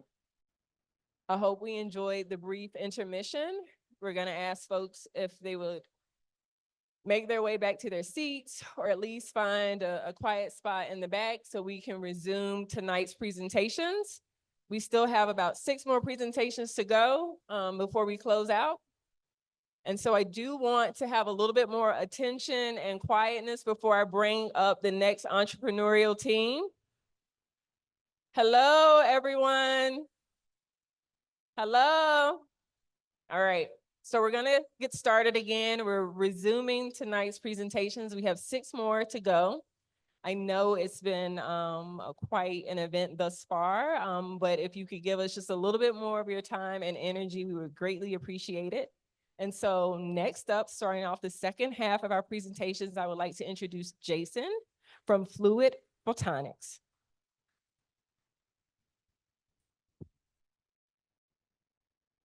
Thank you. Welcome back. All right. So I'm Jason Poulos, and I'm co-founder of Fluid Photonics Corporation, where we are revolutionizing process controls and water analysis in the mining industry. Well, what's the problem? Water analysis in the mining industry is slow and expensive. Typically, they'll take a sample from the site or from the water treatment, and they'll send it to the lab, and then you have to wait for the results to come back. And what does this mean? This means you don't have data available right away if there's a problem. You'll find out about it later, and then you'll have to fix the problem. The data can come back in like 1 to 30 days or more, depending on your priority, and it can be very expensive per measurement. And this is where we come in. Fluid Photonics is developing the active sensitization fluorometer, ASF for short. And this device is a configurable instrumentation platform that functionalizes chemical sensor reagents, such as a fluorescent dye. And the fluorescent dye will selectively target a particular metal in the water. What that means is you deploy the dye and it bonds to the metal, causes an optical reaction that we can then detect to determine the concentration. This ASF platform is usable both in a handheld capacity or as a continuous monitor on the process stream for real-time actionable data on site. And there's a variety of different ways that can be used in the mining industry. For example, environmental remediation and wastewater treatment on the outflows of the mines or wastewater treatment facilities. In the actual mineral process streams, where concentrations of whatever the mine is trying to extract can be checked, and the processes can be manipulated or adjusted to make it more efficient. And then in geological surveying, where a surveyor may travel 18, 24 hours to get to a particular site, and being able to test on site for metal concentrations so they know where the best samples can be found to then send back to the lab can be very valuable. So what we're creating here is two product lines. The first product line, the FPC portable handheld, is used for portable monitoring, spot checking, remote detection, where they can just quickly take a sample with the device and get your real-time data right there. The Hummingbird continuous process monitor will be deployed on the system in the process stream and provide 24/7 monitoring capabilities and that actionable data that can then be acted on.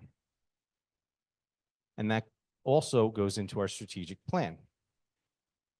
First, our plan is to sell these portable handheld meters into the industry to build this loyal customer base, because it's low cost and should provide easier adoption. Then those same loyal customers will be upsold to having continuous monitors on their systems to help them make their systems more efficient. And converting those customers will be much easier than trying to sell them a more expensive system, such as the continuous monitor. And of course, any data we collect can be aggregated and provided to others or to the clients for their data processing and data analytics needs.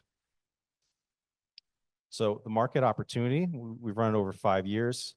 The handheld meter is 43 million of a TAM, while the Hummingbird is 1.26 billion.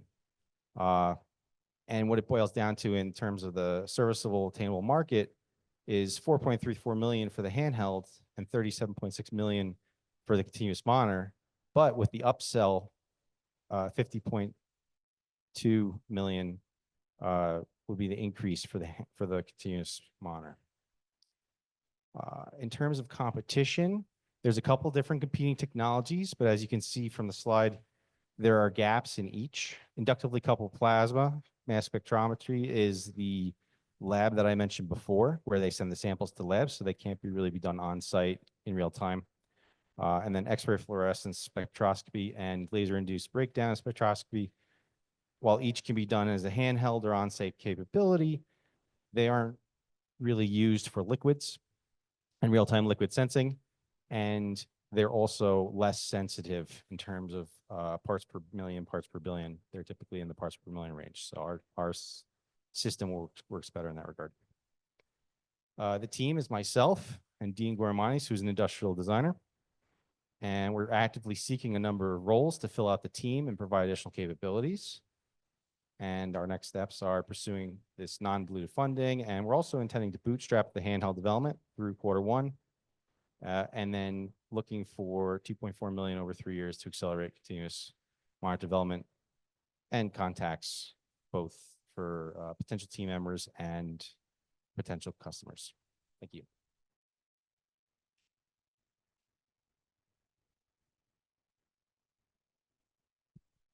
Can you clarify a little bit on what the IP is? I mean, obviously as you're able, but I mean, what is the new factor here that sets us apart? What is to be able to set it apart from the competitor? Okay. So there's two parts to the IP. First is the ASF provides the optics that are in a compact package and deployable out into the field. And then there's the chemical sensor, which is actually not part of the IP, but the ASF allows the chemical sensors to be easily deployed and functionalized into the field. And the handheld actually has components depending on what kind of reusability we use for the sampling. That's part of it.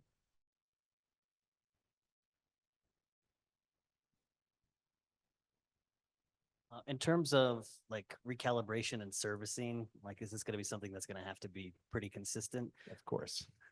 Okay. Actually, the service contract was built into the TAM, SAM numbers. That the product itself can be relatively low cost, but there's definitely service contract involved. Swapping them out, replacing reagents, and things like that, because there's going to be fouling. Those industrial process streams are very full of stuff. And I imagine you've thought about if this is a solution for far remote places, if you're going to require servicing and recalibration, how you would handle that, because you're kind of in the same problem if you have to do that out in the Right. middle of nowhere. Yeah, so depending on what the deployment is, because in a remote place where they're just doing spot checking, for example, they send someone out, they would use a handheld, go and test it. Or they can deploy a continuous monitor and have it run for 3 months and then go back and, swap it out. We can send a technician or we can train someone on the client team to do it. Okay. And then secondary question, I love the specificity of the market that you're targeting.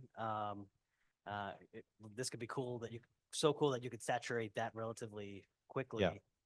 So what's next market after this one?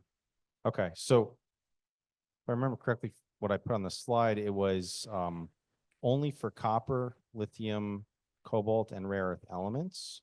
And there are many, many other potential reagents out there that we can configure the system for. One of the biggest ones from our customer discovery was arsenic, and selenium, I think, was another big one. When we were talking, we went to Mine Expo and we talked to a lot of different companies and everyone wanted arsenic. So we're able to expand out the category products as we develop and So validate. just to clarify, so you're talking about like public water systems or? Oh, I'm sorry. That was just in mining. Yes. Wastewater treatment, waterways. You could put one of these things on a stream. You could put it in public water systems to test for. It's all based. So the key thing with the product is that it's a platform that functionalizes the chemical reagents. And so if you can find a chemical reagent to target what you're looking for, we'll be able to deploy that on our platform and just reconfigure some parts to go with that chemical reagent and detect what you're looking for. That's the idea.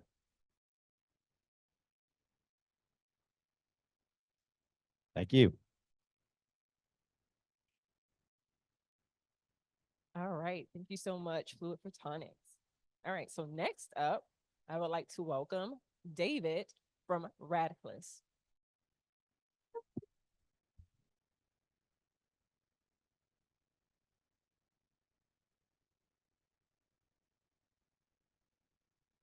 Hi, we're Radiclus.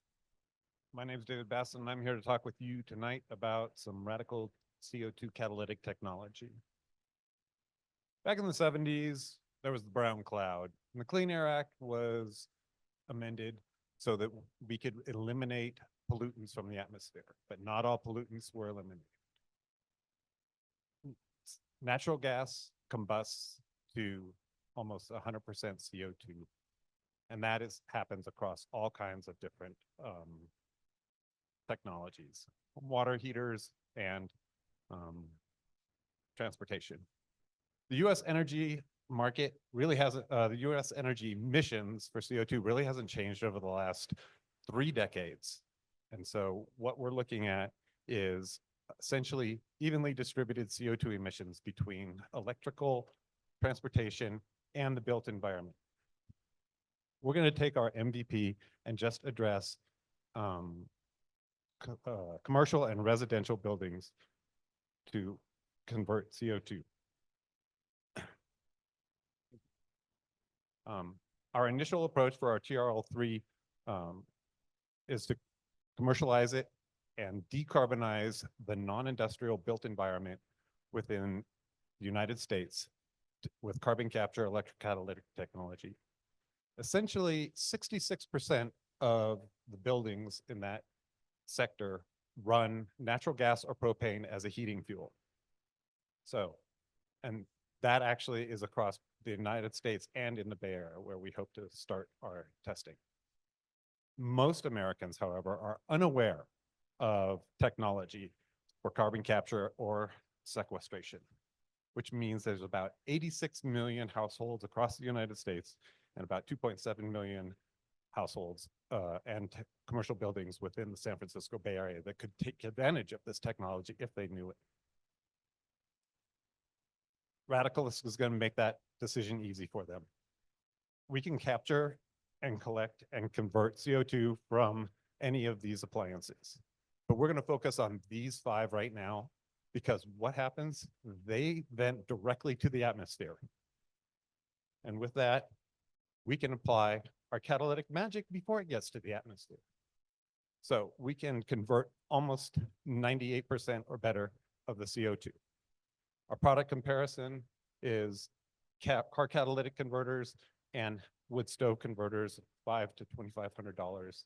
The one competitor that I could find was about $10,000 for their product. But our product is going to be smaller and cheaper. I anticipate being less than $1,000. Who would take advantage of this? The same group who's taken advantage of other technologies, double pane windows and solar panels.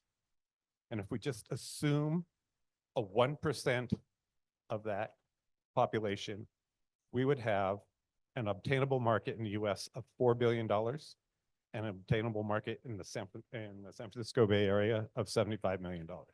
The customer benefits would be verified carbon credits, natural gas resources, reduced natural gas consumption, tax incentives, and increased property value. Revenue to the company would be the same carbon credits, but there would also be sales, consultation, and service. As Radicalist, as myself, I'm an entrepreneur, been a chemist, and I've got many years of taking and developing and doing tech transfer. But we also have Eric Walker, our marketing person, and we have a stealth consulting engineer. Our team coach, Susan Lucas Conwell, and team mentor, Bill Hartman, have been very helpful. Our path forward for the next year is to incorporate at the turn of the year and hopefully get some SBIR. We're going to do some investigation on that, hopefully get some funding there, complete the TEA, get some license agreements, and by the end of the year, we're going to hopefully get a prototype out and then progress on through the next 3 years. Our ask is to have some customer discovery help in the natural gas appliance manufacturing world and the American Gas Association. I'd like to talk with a startup person for a founder, small businesses, but most importantly, the people I've talked to so far that have been helpful are architects, construction companies, and HVAC companies. All right, thank you.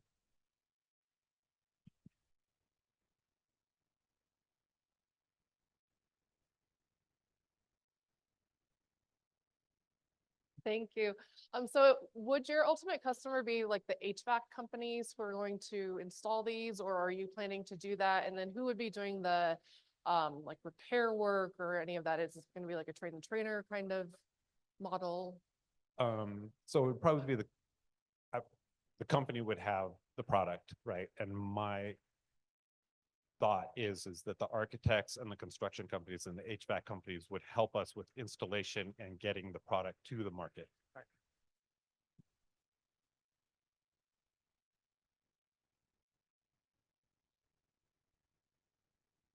Dumb question, and I think Dana kind of answered it for me anyways, but can you help me understand where the carbon capture actually takes place?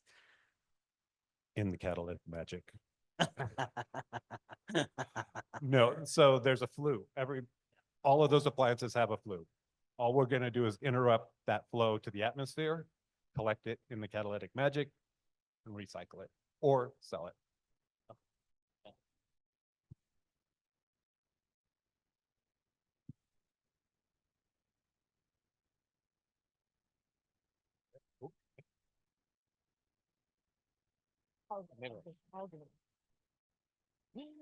All right, thank you so much, Radicalist. All right. Next up, I would like to bring Julie Jamila Olawale from WaveWise Technologies.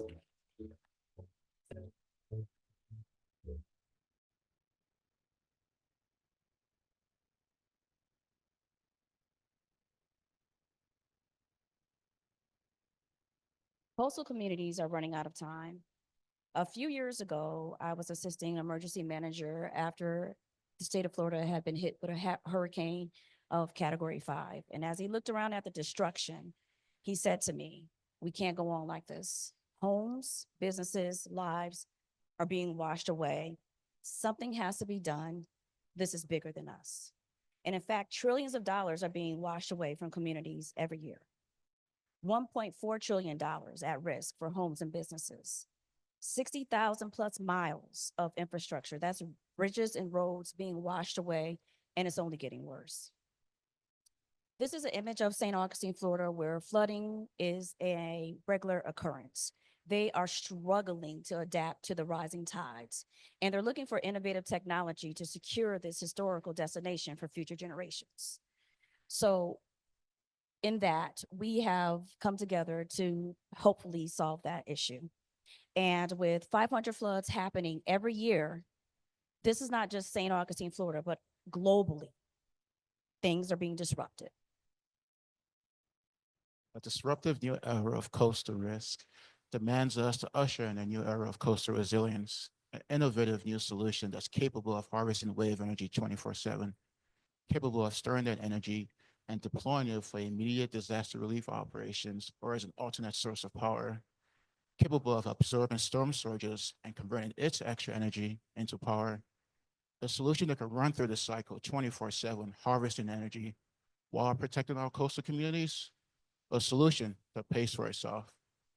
How is this possible? I'd like to introduce you to DECTECs, distributed embedded energy converters. The FlexiWave harvester is made up of hundreds to thousands of DECTECs that's capable of harnessing the kinetic energy of fluids via its flex motion. They can be assembled in different manners to make different form factors. As such, any external energy source that applies to stress on them can ultimately be converted into power. A solution that mimics the functionality and protection brought by coral reefs, mangrove trees, breakwaters, coupled with the energy generation made possible by DECTECs. The FlexiWave harvester, it's innovative, it's scalable, it's dependable. Coastal communities need innovative, scalable, and dependable solutions now more than ever. Florida alone is estimated to need over 9,000 seawall miles, which is going to cost $76 billion. And if you translate this to the entire United States, $400 billion is needed for storm surge protection in the United States. So the market potential is massive. We estimate between $5 to $20 billion market potential just to protect against storm surge. And our beachhead market is focusing on those communities that are most at risk: Florida, Louisiana, North Carolina, and Texas. Recently, Texas approved $34 billion coastal protection for the communities of Galveston Bay. So there is a massive opportunity. This isn't even taking into consideration other use cases that we've evaluated, like ocean observation sensing and distributed generation. So our target markets within those coastal communities, anybody with assets at risk. This includes cities and municipalities, private industry, federal government, state government. And we will reach these entities by partnering with companies like engineering firms and construction firms that are already helping them plan and build for resilience. Now, one of the things that's interesting about what we're doing, it's not just another dumb seawall. As Wale mentioned, it has the ability to generate power 24/7, which helps to offset the costs of ongoing maintenance. So we've looked at other solutions that are out there, and really what exists today is your traditional gray infrastructure, seawalls, dikes, levees that are decades, hundreds of years old in terms of the technology innovation. And then there are nature-based solutions, things like mangrove restoration or wetland restoration, which isn't always possible given coastal communities and their proximity to the ocean. There are two research institutions that we've come across that are evaluating, investigating how artificial reefs can adapt or mimic artificial reefs and generate electricity, but they're still very early stage. So our path forward is to focus on licensing the technology, seeking grant funding, and really driving forward our use case through additional R&D and engineering, developing partnerships, and pilot and proof of concept. Our team is experienced across all elements of business. Wale has strong technical and business experience. Jamila, strategic and operational leader at FEMA. Myself, over 20 years of marketing and sales B2B experience at startups and internationals. So what we're looking for is grant writing expertise and connections with potential partners and experts that can help us as we continue the next phase of our growth. Thank you.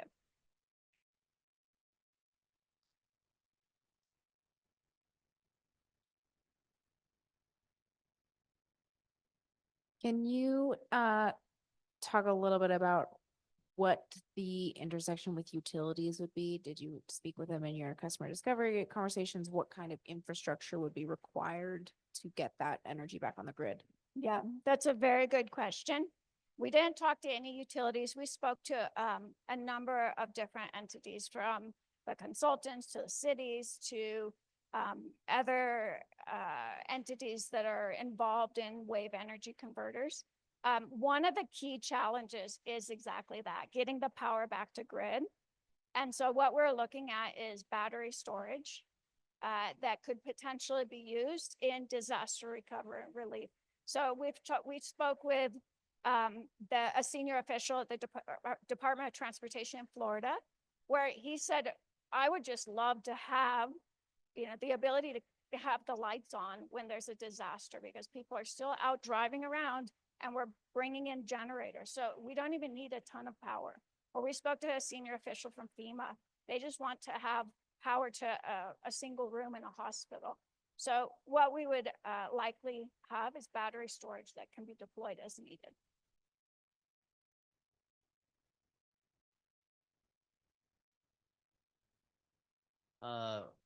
Quick question, a little bit along those lines.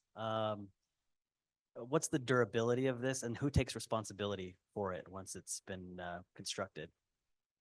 That's a fantastic question. And I think it really comes back to making sure that we can have an attractive value proposition for the cities and the coastal communities. Because again, we spoke with the Chief Resilience Officer for the city of St. Augustine. She said, I don't know where we're going to come up with the money to fund the infrastructure projects like seawalls. And we're not even talking about budgets for ongoing maintenance. So it's definitely a concern. Our ideal application, we would generate enough electricity, eventually plugging into the grid so that it could offset the costs, but we're not quite there yet. And I think, we have to also be careful as we deploy these, that, the early pilot customers are satisfied. So we would still take ownership and make sure that, they're working, the operations, the maintenance is working as it's supposed to. Okay, and one other question, in terms of other global markets, other countries have made much more significant advancements in trying to implement prototypes of wave power generation technologies. I don't think they've married the two like you guys have married yet, but there's a willingness to do so, also with the same challenges that we're facing in our coastal lands as well. Is that also part of your plan, or you're focused on a kind of US first? I think just the reality of, there's massive opportunity. We're focusing on the US market just because it's what's more easily accessible. But if you look at small island nations, they're facing unprecedented levels of sea level rise where, it's making it not even viable to be on the islands. And so there's huge opportunity, both from, kind of improving the coastal resilience, but also from a human life and livelihoods. So yes, absolutely. I think, we need to prove out the technology. We need to scale it, get it to a certain point here. But that is actually one of our core strategies as we grow, is to also tap into philanthropic capital that's looking at, helping communities in, the small island nations that can really build for resilience.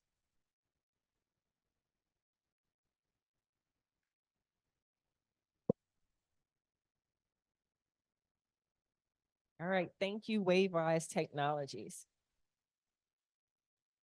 Okay, next up, I would like to bring Mac from Boundary Materials.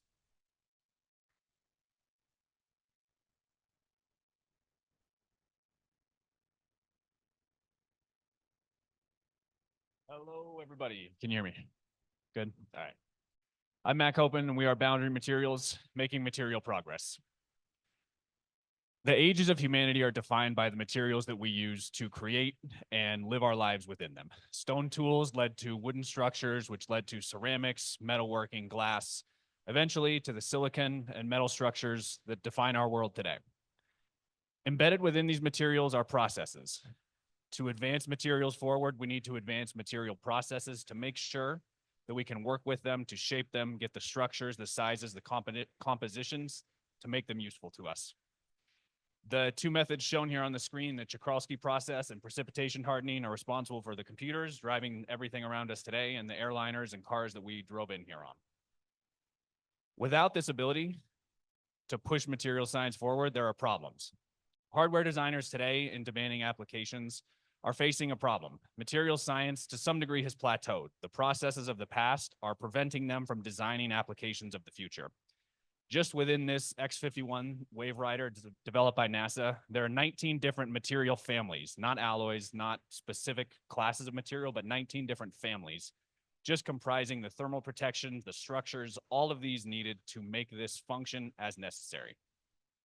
Designers of hardware face three main challenges. Budgets are tight, the shops and foundries necessary to produce parts are moving overseas day by day, and the performance being asked of them is increasing at an increasing rate. Development timelines have exploded, taking costs along with them, and that's bad news for everybody. One of the most demanding materials applications you will ever find is in a nuclear missile. Boundary Materials is built on the technology that manufactures these weapons of mass destruction today, and we hope to bring these processes out of these manufacturing facilities and into the broader industrial base where they can have their full potential realized. The processes that these folks turn to produce such systems are predominantly microwaves, specifically microwave casting. Microwave casting is the backbone of the modern nuclear armament modernization. It is extremely flexible, finely controllable. It yields materials that are much more susceptible to the qualities and the properties that we need them for today. It's also flexible from a batch size. With machining, with forgings, you need to make tooling, you need to program machines. With modern casting techniques and mold making procedures, you can have parts within a day that are ready to use. The advancements made within our lab, Y12, allow for significantly less post-processing and treatment, avoiding the chemicals and machining typically needed to work with reactive metals. The alloy systems that this is capable of working with are namely titanium, but includes all of the refractory alloy systems for high temperature, specifically in hypersonic and nuclear applications. They've also done a ton of work working with ceramic and ceramic metallic systems. So there's a huge breadth of material possibility here, and we are working to get this out and find the applications. We talked to just about 50 folks across a wide range of industries, from jet turbines to aerostructures to, again, nuclear manufacturing, and three things rang true the whole time. It takes too long to get prototype hardware. It's too hard to iterate, so you need to be dang sure that your first part is as close to your final part as possible. And third, the physical limits of these material systems have been, run up against. They need more out of their systems. And all three of those are capable of being supported by these material processes with microwaves. Building this company today are Soman Saha. He is a PhD chemical engineer from working at Slalom right now in management consulting. He has a decade plus. I'm a materials engineer by training. I've got an MBA, and I've spent a decade of my life building advanced systems on the cutting edge of what's possible. The markets we're initially going to be selling into are bifurcated largely into the long duration, or not long duration, the long sort of contract life, stable product lines versus the short interim, rapid prototyping, urgent demand need. So for us to respond quickly, we need to be able to meet those folks at the front end of their design cycles as they are building things for the first time. The flexibility of this process allows us to build parts much cheaper, faster, and higher quality than going down the traditional contracting route, because this casting system enables first-of-a-kind materials combinations. These customers need short turnaround time, they need iterative capability, and they need manageable costs more than anything.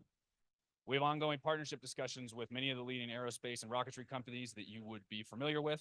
We are hoping, because of the hardware existing at the lab today, that we'll be able to get first parts out the door in about 14 months in prototypes to customers. We do have some security clearance challenges that I would love any of your help navigating with, and that leads me to my request for assistance. On both sides of that equation, we're dealing with the classifications of both Department of Energy and Department of Defense, so any guidance there would be extremely helpful. We're looking for funding support within these programs that need rapid iterative capabilities in advanced manufacturing. And we're looking for metallurgists and process engineers that can help us build this capability. Thank you so much.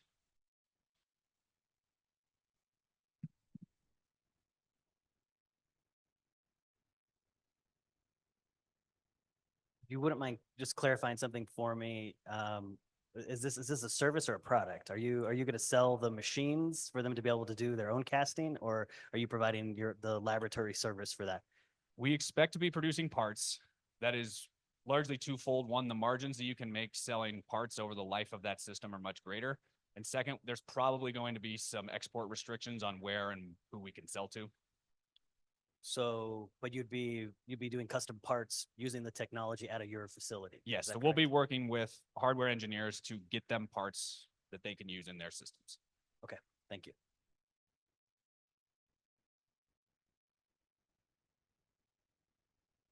It's a tough one. It's really hard to do this one in 5 minutes. Sorry, this is out of my league. So thinking about manufacturing these parts as you scale up, have you thought about facilities and like space needs? I'm just trying to think, like, I imagine if this does what you say it is, there's going to be an awful lot of demand for this. And so are you prepared, and how would you scale? Yeah, one of the beautiful things about this is it's the culmination of 20 years of R&D behind closed doors in sort of the most secret lab spaces you can imagine. As such, they were by and large restricted to using off-the-shelf components. So the vast majority of the hardware and equipment needed to make these machines that produce parts are available today. There are improvements that we can make, obviously, and tuning the size and scale depending on the parts need is something that we'll have to dial in as we go. And that's why we're starting with sort of these low volume, lower part or higher margin, but lower volume parts, is because that's easier for us to meet. It enables us to scale up as these customers can grow with us. Just an observation. So obviously at Q Station, we're on the aerospace side over here, and we work with a lot of companies that come to us in a position like you're in right now. One of the things that we see is because of the complexity, the ITAR restrictions, all the stuff that's there, that initial demand is going to come from government and other government agencies that you may or may not have been aware of before. And then you quickly start enjoying that federal relationship that you have again, and the time and the effort and the commitment for really harvesting a commercial market kind of just disappears. So have you thought about that? And is that okay? If you turn into a government contractor, or is the commercial application really important to you? The commercial application is really important. And I think that I hope that the defense side, and we can get through the process of that fast enough to support more of the domestic commercial manufacturing base. I mean, there is a third as many foundries working today as there were in 1980. There's about 20% as many people working in foundries. And that's been a huge hollowing out of the American middle class and our domestic capacity to produce things that we need. This is a zero carbon manufacturing process that can work with all alloy systems, but is especially refined for those specific, highly reactive, very volatile ones. So I hope that this is sort of the jumping off point. But again, to get to that point, we sort of know where that has to start. Thank you. All right, thank you so much, Boundary Materials. All right, so next up, I would like to bring Chris. No, I think I'm out of order. Forgive me. Not Chris, it's Greg. Sorry about that. So next up, I would turn over to Greg from SRF Systems.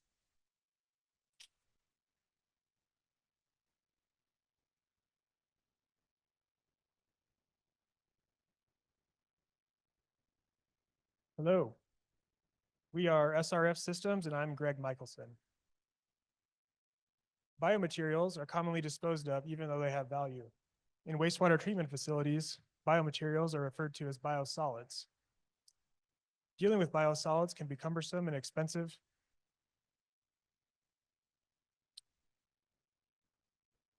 Just gotta breathe for a second. Commonly, biosolids are left untreated, transported to disposal sites, or incinerated. Resource value contained in disposed biosolids is estimated to be $550 million per ton, and there are 6.5 trillion tons disposed of annually in the US.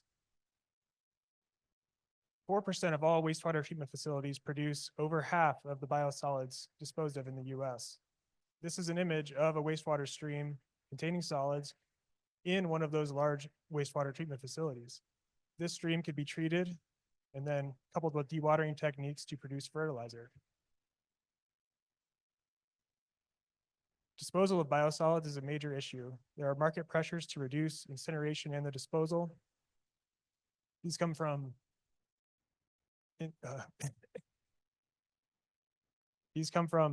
incentives and public policy to reduce greenhouse gas emissions. Solids disposal comprises 60% of total cost and 40% of greenhouse gas emissions by wastewater treatment facilities. Treatment of biomaterials can be done using an electron beam. Our superconducting radio frequency, SRF, electron beam device is more powerful, compact, and efficient than existing machines. The beam travels through the superconducting acceleration cavity with almost no resistance.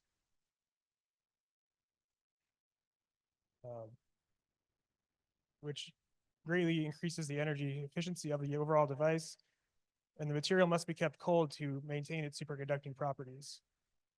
Cryocoolers are used in place of large helium cooling plants, and magnetrons are high efficiency RF sources, the same type of devices used in your at-home microwaves. There are other electron beam devices used in other industries, but the SRF E-beam has higher powers, which is imperative for treating biomaterials at greater treatment capacities and lower operating costs. This sets us apart from all of the other existing electron beams in use today. Over half of facilities currently do treat their biosolids. And the electron beam is a cost-effective way to do this on site and produces fertilizer, which can be used for additional utility revenue. These are the strategic areas we're looking at in the wastewater field. The SRF beam at high beam powers is a promising technology for the destruction of contaminants of concern, such as PFAS and other pollutants. And these tend to accumulate in biosolids. Other biomaterial feedstocks, such as animal waste and food waste, they're often thrown in with biosolids. Pre-treatment of biomaterials going into digesters can increase bioavailability and accelerate digestion for the conversion to energy. We plan to incorporate the coming year, focus on research and bench scale testing, continue developing partnership channels with engineering firms for incorporation of our device into existing processes and facilities. We're looking for test beds for full-scale pilot testing in the future, developing technical and training manuals for the operation of the device, and then service and support contracts due to the specialized maintenance required. Here's our team. I'm a licensed civil engineer with water and wastewater design experience. My teammate is Elias, who's a seasoned entrepreneur with fabrication experience. We made over 50 discovery calls, and we had 4 people agree to be advisors for us. For manufacturing, we have General Atomics. We have Dr. John Warner, who's known as the father of green chemistry, and an analytical chemist from Florida International University focusing on PFAS. We're also in discussion with AECOM, a global infrastructure consulting firm, to define a partnership. We're searching for additional founding members to join our team with financial or business development experience, and we greatly appreciate any warm introductions you have for partners in our journey and assistance obtaining early stage funding. We are SRF Systems, turning waste streams to revenue streams. Thank you.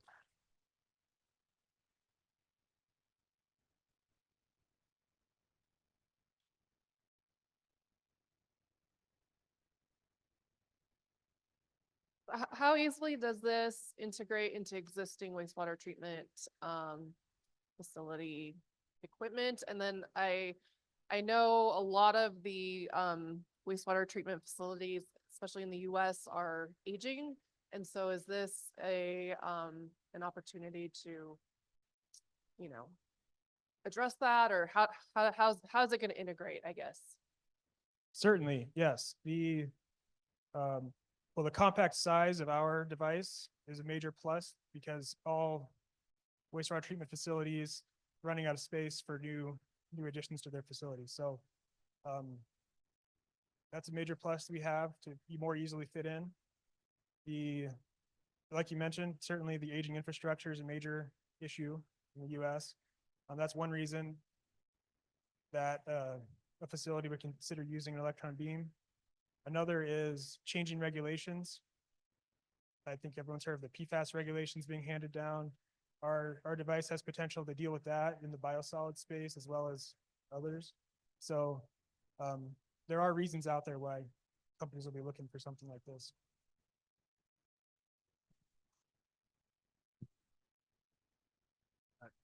It's obviously a little bit later in the game, but how would you anticipate deploying this to customers? Would this be something that you would sell? Would this be something that you would kind of lease and help them operate? What are your deployment plans? Yeah, so permanent installations would probably be part of like a capital improvement project. So they'd be part of an engineering design. So that's why we want to make sure we partner with those consulting firms, make sure we have it in there. In terms of operation, I think there is an opportunity for service contracts moving forward once there's installations, because it will be specialized maintenance. I think some of maybe the more major components of that maintenance we would be taking on as a company, whereas smaller things I think could be more easily transferred to the workforce.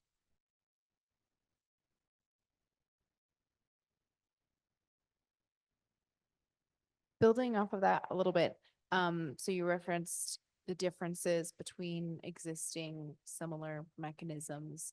Would operation be dramatically different, that it would require a lot of different know-how from the operators of a wastewater treatment plant, or like in the difference of the current models? So in wastewater treatment, there are no electron beams currently being used in the US. So it would be new for them, certainly. In terms of operation of this electron beam versus other electron beams in other industries, it would be similar.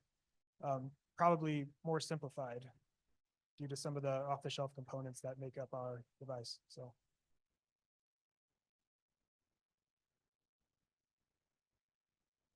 Thank you.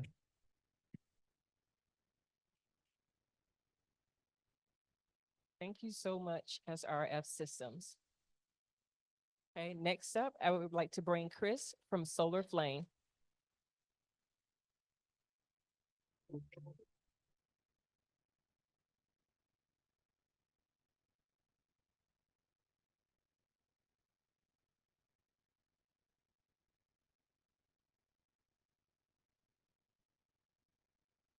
The holiday season and the end of this showcase is here.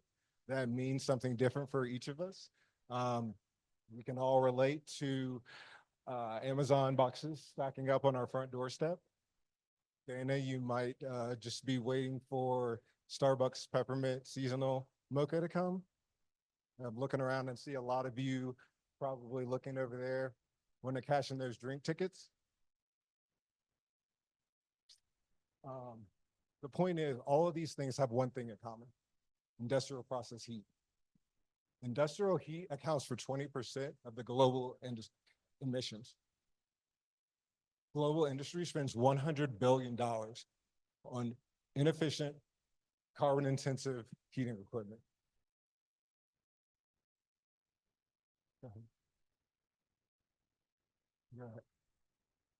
We're Solar Flame, and our technology decarbonizes industrial heat, cuts costs, and helps businesses reduce their carbon emissions. And I'm sorry.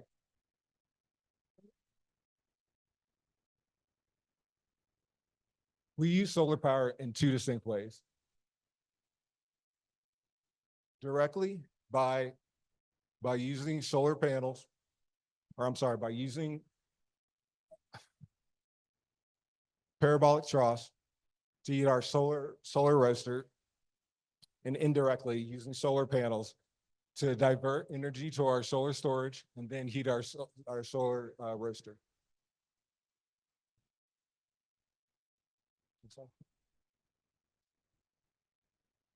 We plan to use to generate pilot programs to generate our initial revenue. This is going to lead to licensing opportunities and annual reoccurring revenue.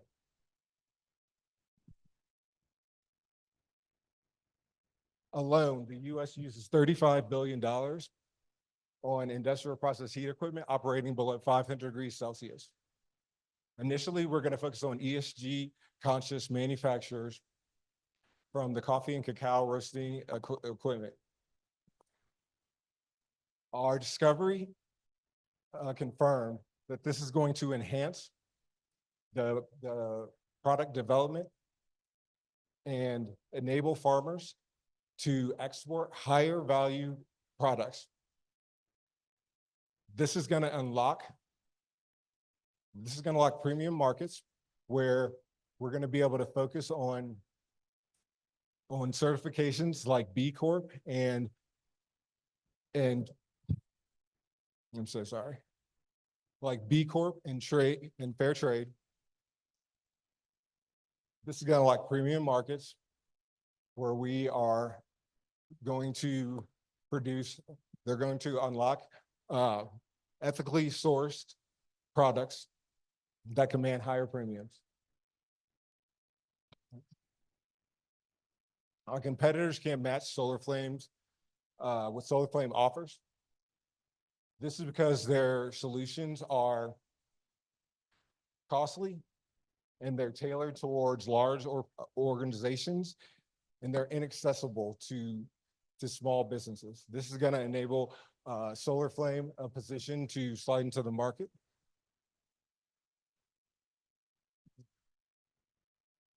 So we looked at several opportunities, and initially we thought that Solar Flame was going to have a space with industries that were highly regulated.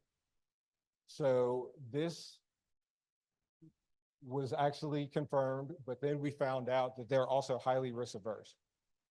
A thought leader from the paper and pulp industry with 30 years of experience said to us, listen, nobody wants to be first, but everybody wants to be second. A study roasting chili peppers in the using the Solar Flame system estimated that Solar Flame abated $2 million worth of fuel as compared to propane gas, and had a 65% reduction in emissions. Since then, we have met with coffee and cacao roasters and solidified partnerships as soon as we incorporate. Over the next year, we intend to raise $500,000. Part of that is going to be from a Sandia match. The rest of it will be incorporated with association memberships, going to conferences and trade shows, and customer acquisition. We believe if we get this Solar Flame in front of people, we can articulate the value. We have a strong team. It consists of sustainability consulting, raising federal funds, and manufacturing commercialization. We have identified we need a CFO and a mechanical engineer, and we will continue to build on the growth opportunities that we have seen so far. We ask that you connect with us, and we greatly appreciate any introductions in the coffee and cacao roasting industries. And we hope to talk to you soon and be able to ignite the future together. Thank you.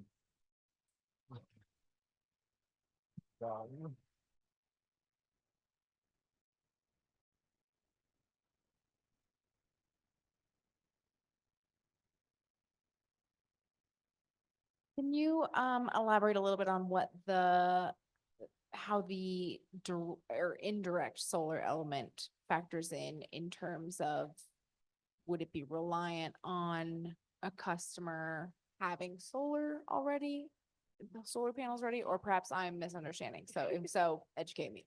No, thank you so much for answering the question. So a company can already have solar panels, or we can add it in for them. And how indirect solar energy that we would have is basically the solar panel gets energy from the sun, and then that electricity goes into the pack bed. That electricity is converted to thermal energy, similar to how an electric stove generates heat to like heat things. And then from there, in the TES thermal energy storage, that heat that's in there can be transferred to the roaster on top of the direct heat. Does that make sense? I think so. If the indirect method would, involve solar panel installation, what would be the difference than them having solar panels and powering an existing roaster that just runs on electricity off of the electricity from those solar panels? Sorry, can you repeat that question again? I might be misunderstanding, but what would be the difference in the deployment of your technology from an existing person who has a roaster and roasts coffee beans, for example, and just installs solar panels and powers their roaster off of that Well, energy? it's part of the consistency. So with the thermal energy storage, it can, like, if it's a cloudy day, if it's a overcast day, that can go directly into the roaster without electricity. So if you're down in electricity, boom, energy that's in the TES can go into the roaster. Awesome, thank you. Couple of questions in terms of like desired quality, like in some of the conversations that you had. I happen to have some friends that have a coffee roasting business here in Albuquerque, and I mean, like, I'm not being disparaging to anybody, but the level of ridiculousness in terms of the tastes and the flavors and everything that have to go into that process is extremely important to them, right? So, the flame might add flavor. Are you getting any feedback from potential users that would say, no, it's got to be a gas flame, or this, the quality of the product won't come out the same? Or are you getting any pushback on that? We're seeing some, like, because as you said, like coffee roasting and cacao, nibs roasting is a bit of an art, but That was a much more eloquent way to say that, by the way. Thank you. but with the people that we talked to from the discovery, it's about calibration. So they already have to do calibration with their certain roasts. So with our technology, we would work with them to like calibrate to make sure it hits the taste and the flavor and the acidity that they currently want and have. Okay, thank you. And then on that note, have you thought about, or do you already have an idea of which roaster you'd be targeting, right? Because there's the hipster roaster that's going to be in a downtown urban area doing small batches for their clientele. But you got a lot of roasting that's happening in the countries that grow the coffee, for example, right? So, and then there's different scales, right? So small batches versus like large industrial production. Where's your sweet spot? Right now, we're mainly do you want to answer? Okay, right now we're mainly focusing, to Chris's point, on the smaller businesses and everything, and then hopefully we can get to the point of like scaling it up. And we're looking at, yes, we want to do it at the actual coffee roasters, but also at the people who initially like grow the plants and being able to use it in their drying methods and maybe even the final roasting product for them. Okay, awesome. And last question, kind of piggybacking off of what Nora was saying. Could you turn off the solar and plug it in? You mean like turn off the solar aspect? Yeah, just and use the regular direct electricity? space of yes, that's, you know, the beauty of it. It's always could be run and then boom, switched over to what it has been. So it can be continuously used. Okay, awesome. Thank you. Thank you.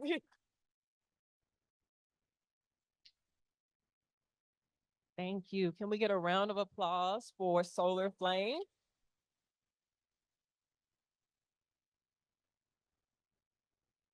And can we also just get a big round of applause for all of the entrepreneurial teams here this evening?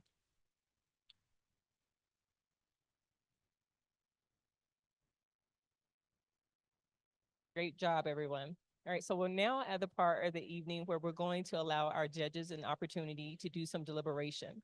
But before we break to do that, I want to make a quick announcement. One, for our attendees that are viewing tonight's showcase virtually, we will drop a link in the chat so you can access your opportunity to vote for your audience choice. And I'm also going to pause here for just a moment to allow all of you here to do a quick scan of the QR code with your cell phones. So you as the audience, you can also cast your vote for audience's choice as well.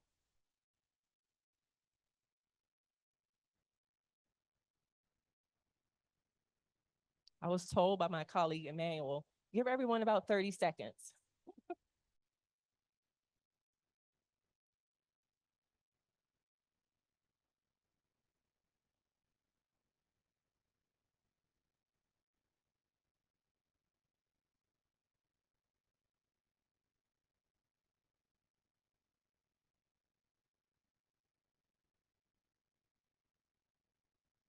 All right.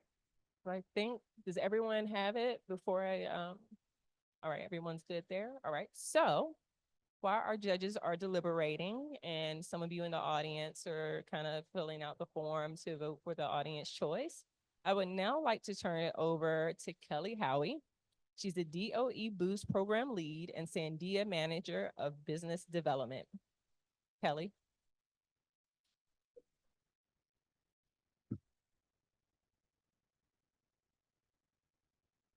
Thank you, everybody, for being here tonight. I'm sorry to come on the tail end of so many amazing pitches, but I do want to, congratulate all of you again. It's been a tremendous effort that you've put forward, from attending workshops, some of you in other parts of the country, to taking some of these technologies and doing deep thought work about their applications and how we might build a more sustainable energy economy. I want to thank FedTech as well. Crystal, thank you very much for your program leadership, and our counterpart there, as well as Emmanuel, who's hiding somewhere behind the curtain. Perfect with the judges. Okay. And on behalf of the Sandia team, I just want to thank everybody for being here tonight and attending with us. This event's been magical. Those of you online, thank you for joining us this afternoon. And of course, to our lab partners, who I would be remiss not to thank for their assistance, and to our inventors for providing all of their guidance. I'm just really proud and feel very accomplished to be part of such a wonderful team. As Crystal said, it does take a village. So we are very excited to announce that Boost will be continuing. We are now rolling out Boost 2.0. And there's some wonderful benefits to this new iteration of the program, many of which will apply to you all here with us today. So the difference here really with Boost 2.0 and Boost 1.0 is we'll be expanding to additional communities with a real regional focus. So we're going to try and deep dive into some of the challenges that other regions of the country are facing in a collective sense.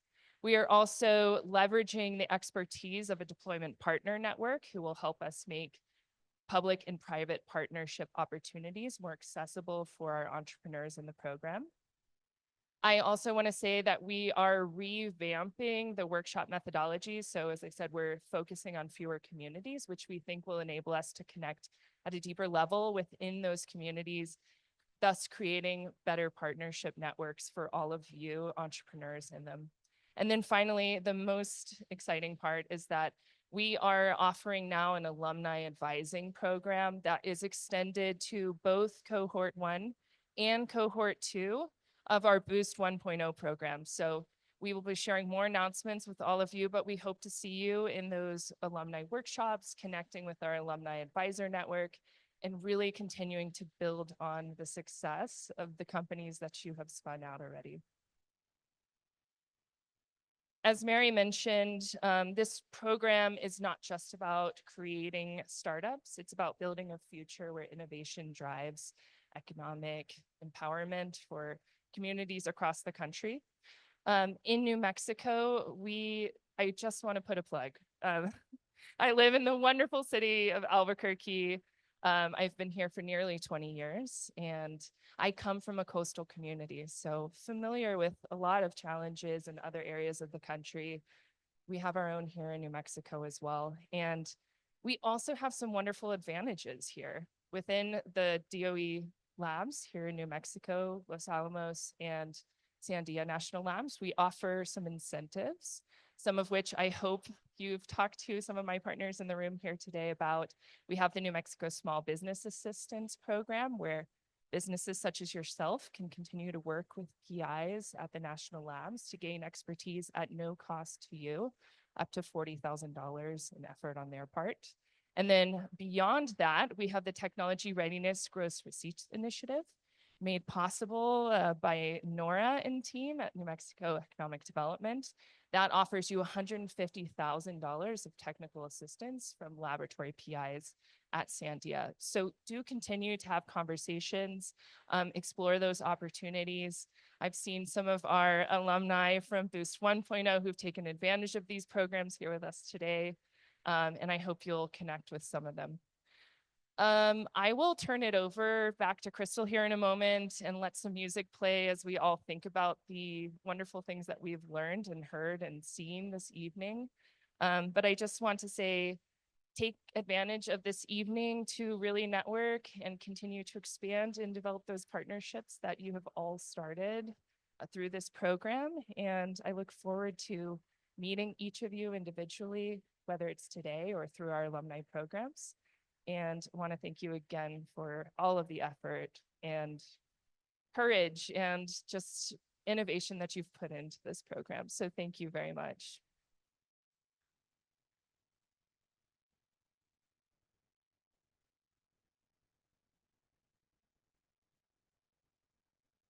So our judges are still deliberating. And so I think, as Kelly said, what we're going to do is we're going to play some music, right? Allow you a chance to get up and kind of talk a little bit, and I'll bring everyone back to attention when it's time to announce the winners.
Good evening, everybody. If you'd please return to your seats after voting has concluded.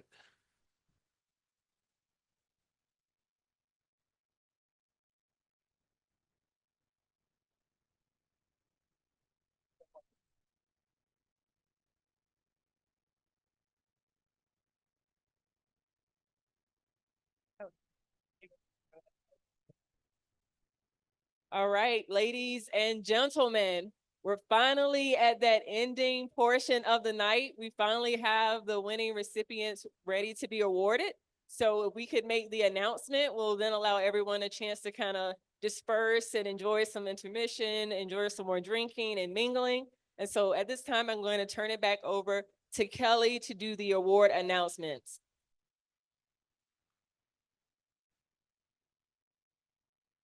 All right. Well, congratulations again to all of you for your amazing pitches tonight.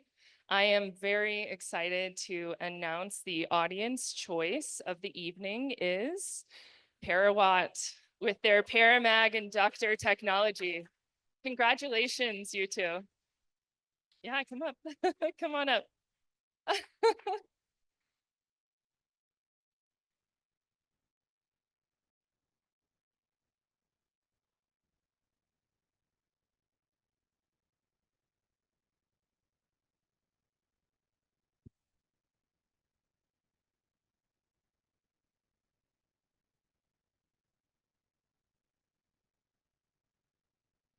Wonderful. Okay. And next we have the judge's choice. The judge's choice of this evening is Fluid Photonics with their ASF remote detection technology. Congratulations.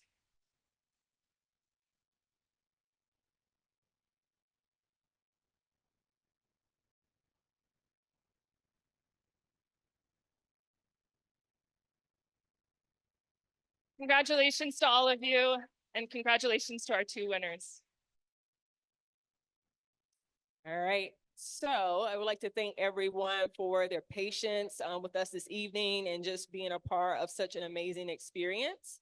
And so again, a big congratulations to all of our entrepreneurial teams. As I've said earlier, this opportunity closes one moment and we have many more moments ahead with the Alumni Services Program, as Kelly alluded to. And so at this time, I would like to bring back Robin Brazil to do a closeout for this evening's event.